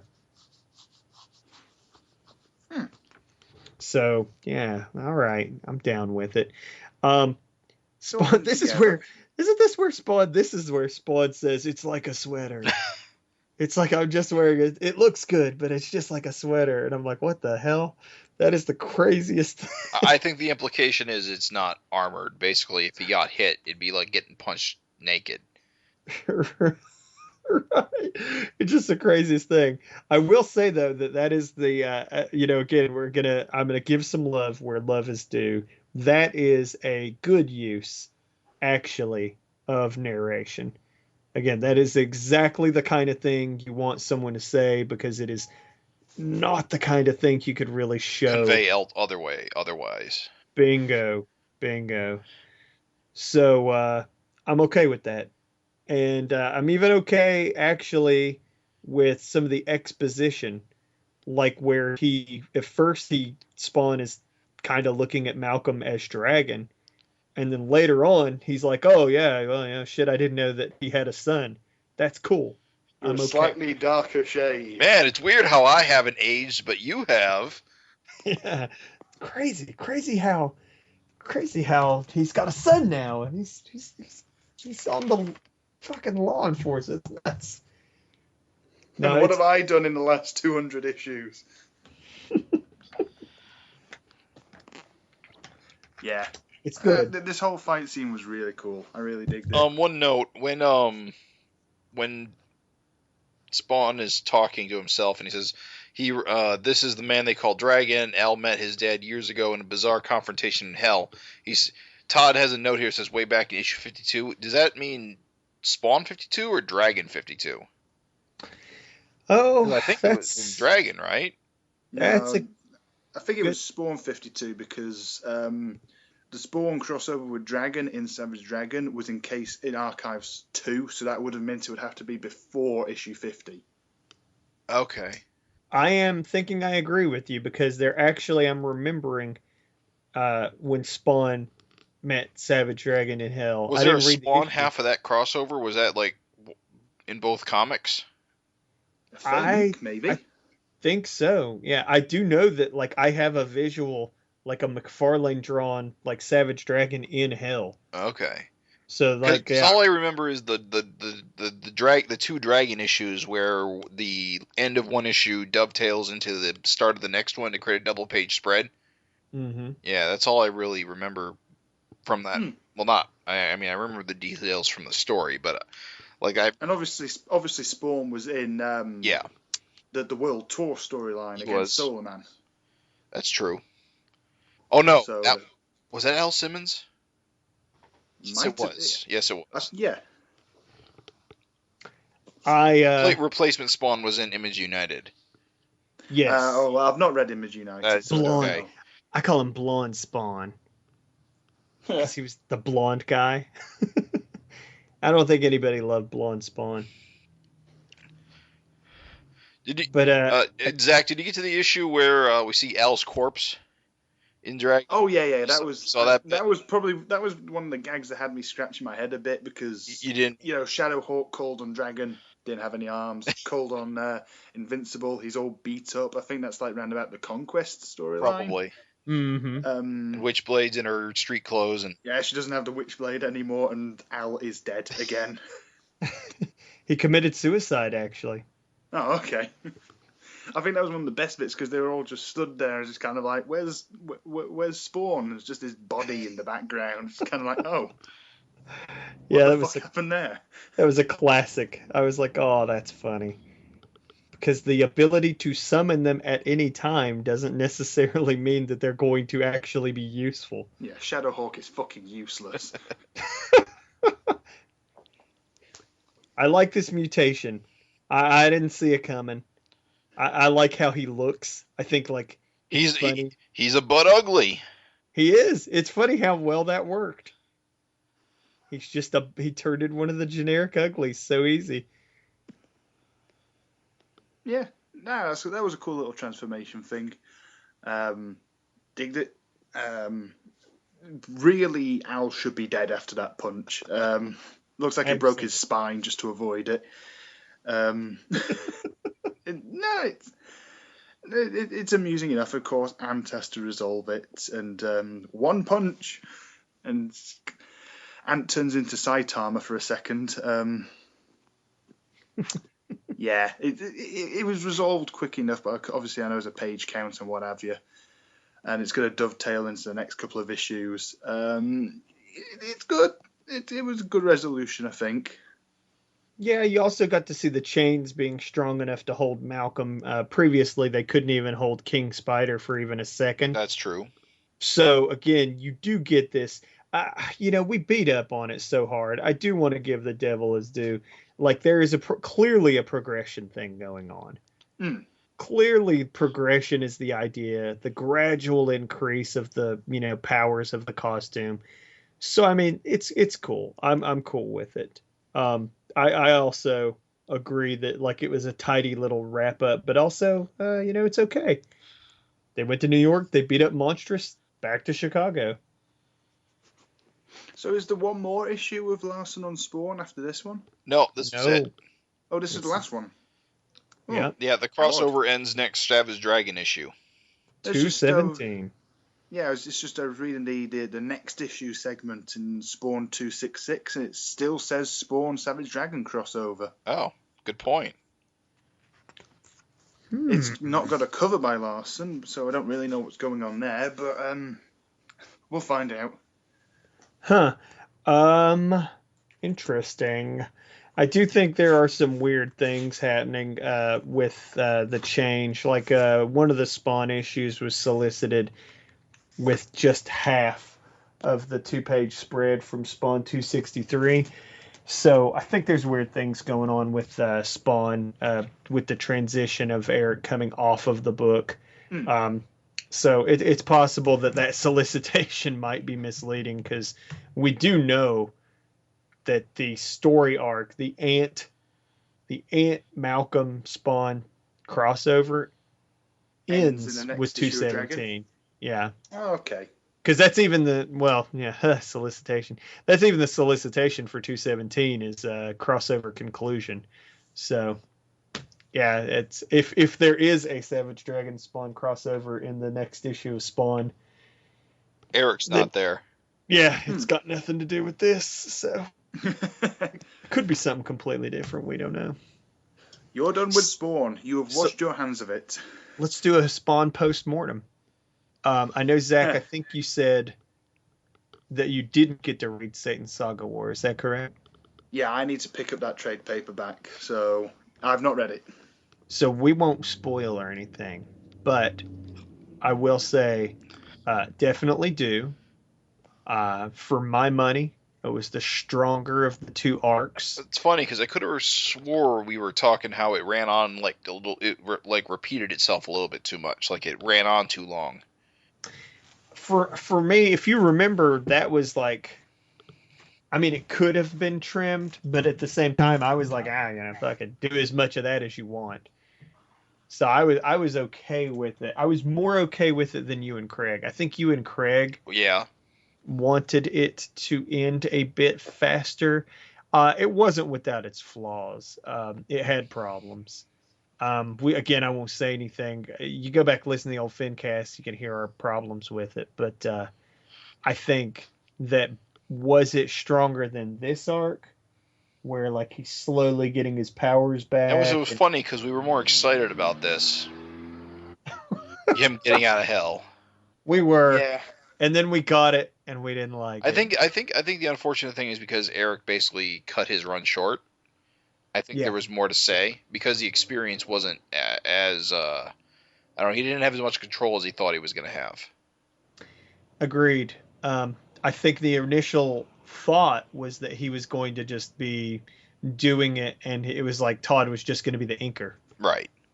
And that wasn't the case. It ended up being that Todd heavily edited.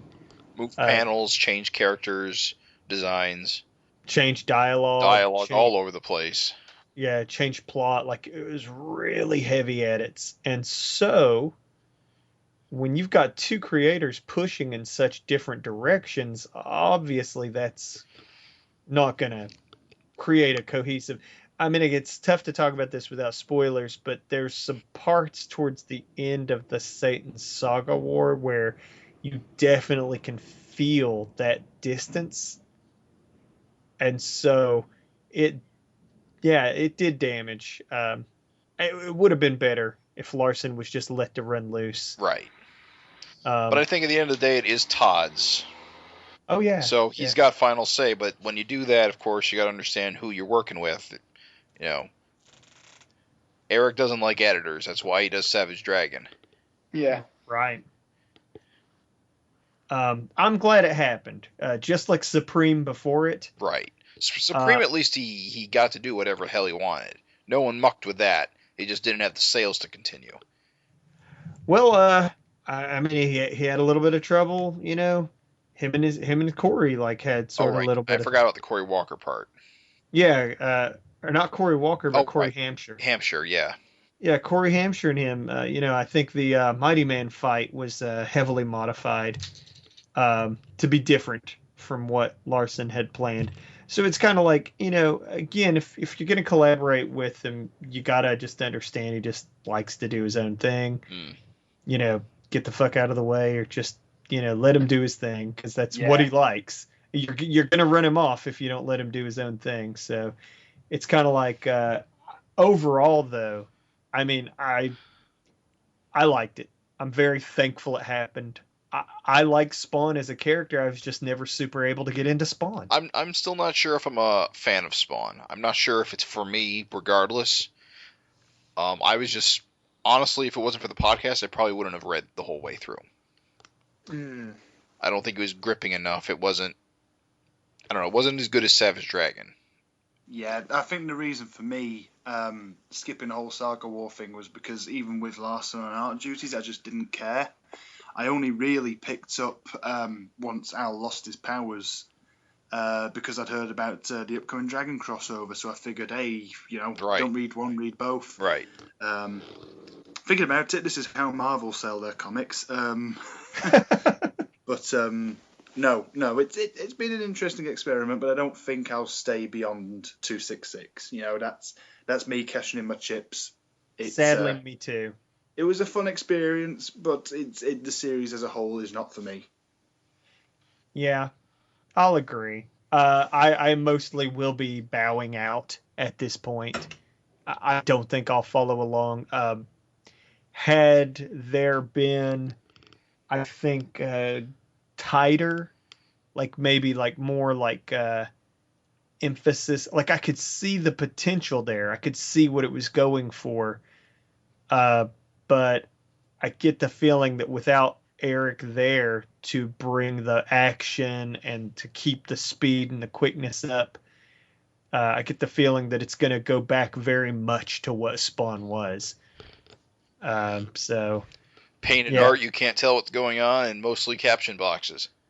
Yeah. We will never find out if Angela ever did become an important character, nor will we care. Where did Lenny go? I'm sure when something happens to make us pick it up again 100 issues from now, all those plot lines will still be relevant. Jim predicting that Spawn will not move along. He'll be in hell I again. said, lessons to take away from this arc, I hope, for Spawn anyway. Yeah. Because you want Spawn to do good. Yeah, well, Yeah, it's you like do. the third best-selling Image comic. It must do something right. Yeah, I just want. I think Spawn would be better served if it just if shit happened more often. If things happen, if events occurred that had impact and carried weight. That was our whole big thing, is that the fact that 200 issues later it was still about heaven and hell. No. They've got to move along. Like that's not going to engage anyone for 200 issues. Like it's just not. So I just think as long as Spawn just keeps it moving, just keep the meat grinding, keep those different story arcs coming, it'll be okay. But It's kind of like I don't think I could have coped with Dragon being a member of the SOS forever. No, Oh, you didn't care for that? Oh, no, I loved that, but I don't think it would have, been as memorable as it was if it just kept going and going and going. I think that period of Dragon as a superhero is so interesting because it was so fleeting in comparison to everything that's come before and after. Right, true. He really didn't do it for very long. They had that one encounter with Dark Lord that was basically the end of it. Yeah. Mm-hmm. Yeah. Because then he got stuck off Earth and everything kind of moved on without him. Yeah. It's interesting, I think, like the timing of us talking about how we're ready for Malcolm to move on, and not move on, but like move the book forward, get a rogues gallery going, get some plot threads, some arcs, and at the same time we're talking about like Spawn, and our problem with Spawn, feeling so samey. Like hundreds of issues of heaven, hell, I'm tortured, it's just like you got to have variety if you're going to do a long running book, whether we're talking about like Invincible or Spawn or Savage Dragon. It's just variety. It's the it's how you stay alive. So having said that, I guess that puts the nail in the coffin of Spawn. I know me and Jim talked about it. Zach, are you going to ride the ant train? Yeah, I'll read the first couple of issues at least. Right on. When it comes out, probably a year or two from now. I hope it's not that long. I hope it's in the new year. You know that January's previews were solicited without it. So you know it's not coming by January. I don't know if February's previews were made yet. Is there a February previews out? I don't know. You don't get previews. You buy digital. Yeah, although it's not hard to get. It's I know a couple places you can look it up. Yeah, I should probably start buying previews because I've started going to my local comic shop more often now, and I should probably pick one up even though I'm mainly digital. So, I know, we'll see. It's handy. It's handy to see things that you may or may not have realized were coming up. And it also gives you a good glimpse for feels for timelines. For instance, I mean, even though we still have, 2 more months, 2.5 more months in this year, we know that Ant's not coming even into January. So Ant's not even 3 months away. So, it's still got a ways to go. But no, maybe it'll turn into a backup or something. I hope not. I would like to see 2 books. I've enjoyed the whole 2 Larsen books a month thing. Yeah. And if you think about it, it's funny because with Supreme there was problems. There was frictions because of the collaboration. With Spawn there was frictions because of the collaboration. Here with Ant, it's exciting because we're getting to see there shouldn't be any problems. Well, I don't know if he can do it by himself. I mean, in neither of those previous cases, he did it by himself. He did the loose inks. He did the layout or the loose inks, and then somebody else did the finishes and the colors. and the actual job of putting out a comic book. So while I'm sure he can crank out pages by the boatload, I don't know if he can fully do it entirely by himself. So I'll be curious to see if he tries. Do we know what format he's agreed on? Whether he's going to No, make a monthly, quarterly? He's made no announcements to any details yet. Only that it's probably coming. Maybe. I'd like to see it as like an annual or 6-monthly graphic novel release. I think a series of miniseries might be better, honestly. Yes. It might. Yeah. I mean, just do it consistently, but at least plan for like 6-issue arcs, and then if things come up, you don't look like you're left holding the bag. Isn't Saga done that way? Well, the way Saga works is basically they do a trade paperback worth of issues and take a month off to get caught up if they're behind, and then put out the trade. Basically, the month they put out the trade, they don't put out a new issue. And that way they can get caught up if they're behind. Headlopper, which is also from Image, is also released in a quarterly interval. Right. Mm-hmm. I do agree with you that if delays are going to be a problem, it would be better to just have a slower schedule in the first place. Yeah, just plan for it. Yeah, I agree. So I would be okay with that.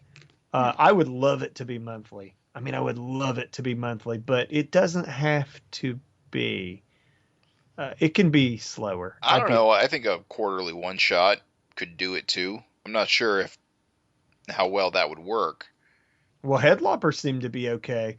Apparently, there's going to be more Headlopper, so Image fans can accept a quarterly. Apparently, the support is there for comics coming out at that slower pace. Does Island come out that way too? I don't know. Island is 2 monthly. One every 2 months? One every 2 months, yeah. So bi-monthly, all right. But it's longer and costs $8. Yeah, it's a big anthology. Yeah. And it's got a lot of collaborators on it that work at different paces. So that's kind of a weird example. Well, no, Headlopper was the same way. Well, it didn't have a bunch of collaborators, but it was bigger. So, like, you would wait longer, but you would get what almost felt like 2 issues worth. So, yeah, I think I'd be okay with bi-monthly or quarterly. I think going for a monthly book might be biting off too much. So I think finding some middle ground in order to stay consistent is what's most important. Quality-wise, if slower meant better quality, I would be all aboard for that. There's a fine line, because if you go too slow, you lose your momentum. But if you go too fast, you risk running out of steam on your own, and then just causing more delays in the future. Yeah, and we know that Erik can crank out these like action comics, but then we also know that like there is action fatigue, like for audiences. Like, I mean, we were kind of like, we're ready for some plot and some story arcs and stuff on Savage Dragon. Savage Dragon's been real action lately. And I think, like, even on the message board, somebody was like, I'm ready for some plots, So you really can't just sell a book off of pure action, even though, hell, we know from Satan's Saga War. I mean, my God, like, it's just one ass-kicking action issue after another. Yeah. Even on that, you and Craig were like, I kind of need some more plot. Like, this action is awesome, but I'm ready for some plot. So if Ant came out slower in order to produce a better, like, more polished finished product. Yeah. I'm okay with that. Cool. All right, so that wraps up our many reviews of this episode. My God, we did it. Yeah, we did 5 issues. Good job, guys. We'll probably talk about Spawn Kills Everyone. Have you read that, Raven? I had intended to. You hadn't read it? Okay, I haven't read it either. I haven't read it. I'm only assuming Dragon's in it. I'm assuming as well. If nothing else, Super Patriot's in the preview, so at least there's that. We're still in Spawn mode close enough that I think it's okay to read it, and I wanted to anyway, so it's fine. Yeah, I think it's relevant. I don't think anybody's gonna be like, "What the hell? Spawn Kills Everyone? Why? Why this?" I've not been reading that because Deadpool did it. Yeah. Oh Lord. If it's been done by Deadpool and Harley Quinn, then chances are people are going to want to ride that. That is the People are most. going to want to ride that bandwagon. Those are the two most jump the shark. I know this is we're getting on a tangent, but those are the two most jump the shark characters in the history of comics. Absolutely. I will My say, I God. will say this though, Gwenpool's actually pretty cool. I just want to kill myself. I don't have the patience, I'm Me afraid. either. Somebody told me the idea. They were like, "No, this is the idea," and I was like, "Hold on." So basically, you're saying it's a fan comic about a fan in the comics. Yes, and it's written by the guy who writes Adventures of Dr. McNinja. Which is Nah, one of the best. Oh, hang on. Yeah. Now you've piqued my interest. Yeah. no good. I'm out. That's not enough for me. Gross, lame. Not Dr. McNinja. Dr. McNinja's fine. I'm saying, anytime Marvel, get that out of my pull box. Anytime a fan, it's like, oh, it's a fan in the it's like, no. You've got better ideas than that. No. That's like that's like an idea that you and your friends come up when you're sitting around playing video games.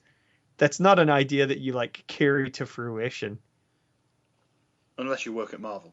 I mean, she started out as a gag of like the whole Spider-Gwen and Deadpool like oversaturation. That's like the gag, and then she sort of became a character.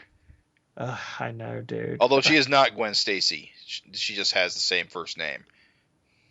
I know. I want to lay down. When people describe this to me, I'm like, I hate everything. I hate everything. I don't want to live in this world anymore. Everything. Fucking damn it, Marvel. I like everything you just said is horrible, and I just want to go lay down. I'm kidding. It's probably great. No, I'll tell you what it is. Okay. I'll tell you what it is. It is awesome. Again, just because it's not for me doesn't mean it's not good. It is awesome for people who like that kind of stuff. Because, like, when I see, like, Gwenpool holding an umbrella over a MODOK, Yeah. and it's an homage to My Neighbor Totoro, I'm just like, you know what? Ugh. We don't need the world doesn't need this. Like, yeah. I'll tell you, okay, I'm sorry. This is my thing. I'll stop. This is the rantiest rant, but I'm going to end it. I won't go on a jag because we really don't even have time for a jag. We don't. But I'll just say this and then I'll let it go. Creatively, I'm not a big fan of stuff that just like dips too much into the wink, wink, nudge, nudge, pop culture reference, homage, wink, wink. It's like, and everybody else loves it. And so, well, you can have too much of it. Of course. A lot of people love that though. Like unremorse. Like if they see an homage or something, they're going to be like, "Oh, I need that." You've just basically described modern Doctor Who as the only thing. So it's 100% nudge, nudge, wink, wink. And it's funny. It's because it's like everybody likes a little nudge. I think it's just because self-awareness is just kind of popular right now. Oh, I hate it. I like good self-awareness. I like, comics that, could take the piss out of themselves. There's meta humor, and then there's having meta humor as a core conceit, which just does not work. Fair. Boom. Yeah. Okay. Headshot. Boom. And so to me, that character Gwenpool is like, that's the whole idea. Is it's like, oh man, isn't it funny? And we have a perfectly good Howard the Duck right there. Oh, they've got Duckpool coming. Oh, fuck's sake. Howard the Duck and Deadpool? Yeah, that's coming. Steve Gerber will be rolling in his grave. I'm telling you. So my thing is this is my whole thing, and I'll end it, is like, it's kind of like there's so much more merit to just doing something, like trying to be as original as you can be. Like, for instance, Lucas tried to make a Flash Gordon movie, but couldn't, so we got Star Wars. Yeah. And I just learned that Phantasm was originally going to be a Something Wicked This Way Comes film adaptation, but he couldn't get the rights, so we got 5 Phantasm movies. So I'm just saying that, like, sometimes not chasing down the nudge, nudge, wink, wink, let's all merge. It's like, okay, there could be there could be Gwynpool, or we could put our time and energy into something new and awesome. Well, Mad Max was originally supposed to be an unofficial Dredd film. Really? Yeah. And look how that turned out. Well, they got hit by a lawsuit, so they had to change it. I'm and all now, 4 Mad Max films later. And they're brilliant. I love them. Yeah. So that's it. End of Jag. End of tirade. Yep. Gwynpool. Go and have a cold shower. It's like, ah. Oh, let's take a glimpse into the future, shall we? The next issue, Solicitation for Savage Dragon 217.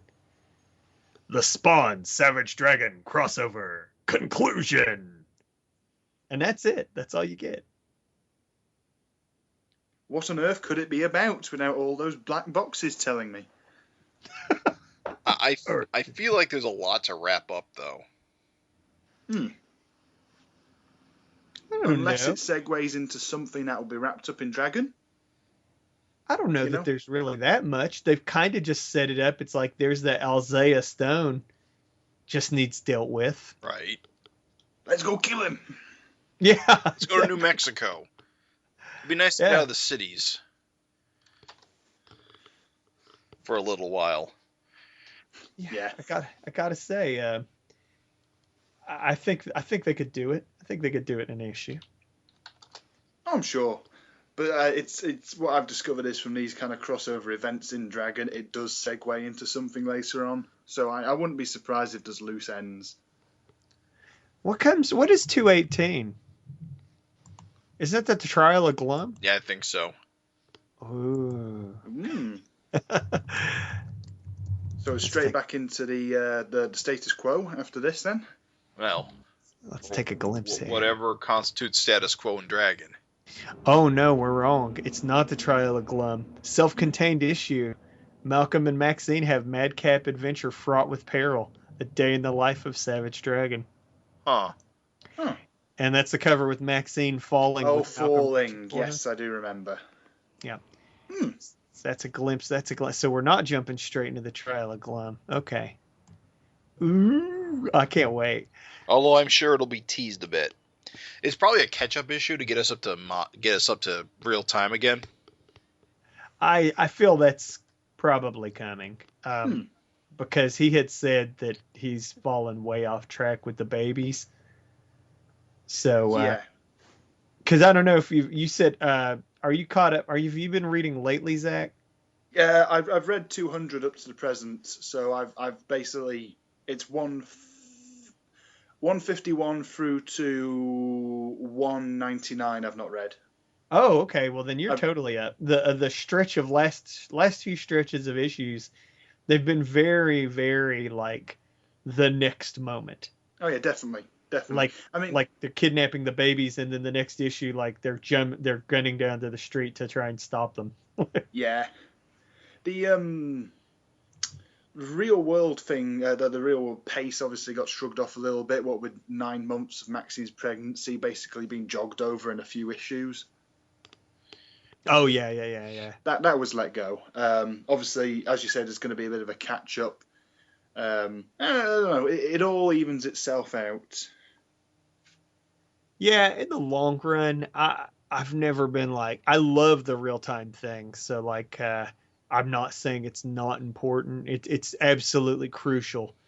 At the same time, when it gets fudged, I don't like go to pieces. Yeah, there was a brief time where he was trying desperately to make every issue basically be a month, and I thought that was a little bit artificial. It felt really clumsy, honestly. So I'm kind of glad he's basically giving himself whatever time he needs to tell a story, and then kind of jumping up whenever he can. I'm okay with that. It all lines out at some point. I mean, the big timekeeping issue here was the pregnancy and the babies. So that's something you have to deal with in order to keep it quote unquote real time. You don't need to obsess about it as much when you don't have like a very visible clock. to see. Yeah. Oh yeah, I'll agree with that. And of course, we got no Spawn for me to do. I know. I want to pour one out for gym solicitations. I suppose I'll do Ant whenever it arrives. Yes. I can't wait. Sorted. You got to get that. I want to hear a gym solicitation voice, because you kind of played Spawn for laughs. I sure did. I want to hear. Situation comedy Spawn. It was Rob real Schneider. Spawn. Yeah. I want to hear it develop. Yeah. I want to hear you develop your Spawn solicitation voice. Make it an Ant. Build it up. Are you going to go back and read the old Ant? No. Okay. No. It's only like a trade. There's not much of it. I might. I might do. I'm just not tempted. What little I've seen of Mario Gully on social media, he seems like a bit of an arse. So I'm not sure he's the kind of person I want to give money to. Well, I've heard that the comic is not super coherent. I've heard the comics all over the place. That being said, I mean, it's just so little. There's like a trade's worth. Isn't there a run in Image and then another run at IDW or something? I don't know. That was complete. But I will say that it should all be at Image now. Erik owns it. He does. So there's technically no reason why it wouldn't be there. But I might go back. We might, if I read it, you'll get some Ant retrospective. I mean, it's not necessary, and I might not even do it. But I'm sort of feeling the itch to go back, even if a comic's not perfect. I mean, even bad comics, just like bad movies, they're still worth watching for the good parts. I do own an Ant issue, and there is a $6 collection. That's what I'm saying. Is how cheap is that trade? So I might go back and read. We might. I'm just saying, listeners, you might get a Ant retrospective. It's only one book. So we just did 5 issues in one podcast. I'm pretty sure we can do an Ant retrospective. Well, possibly. Is that all there is to say then, fellas? That's it. I think that's it. Well, Zach, thanks so much for joining us, good sir. Yes, thank you, Zach. Yeah. Thank you very much for having me anyway. Didn't have a heck of a lot to say. You had more than enough to say. We appreciated your insights, and that third man voice is crucial to our formula. Yeah. Yes. So thanks for listening, guys. And, of course, you can drop us an email anytime at savagefincast@gmail.com. Check us out on our website at savagefincast.com. You can subscribe to us on iTunes. You can find us on Facebook at the Erik Larsen / Savage Dragon group. We're generally hanging out there with all Savage Dragon related chit chat. I've even been making an effort to be on the forums at Image a little more, so trying. But of course, we always want to hear from you. Any, FINteresting Conversations, obviously. Just any questions in general, any feedback. We always want to hear from you. Thanks for listening, everybody. Thanks for listening.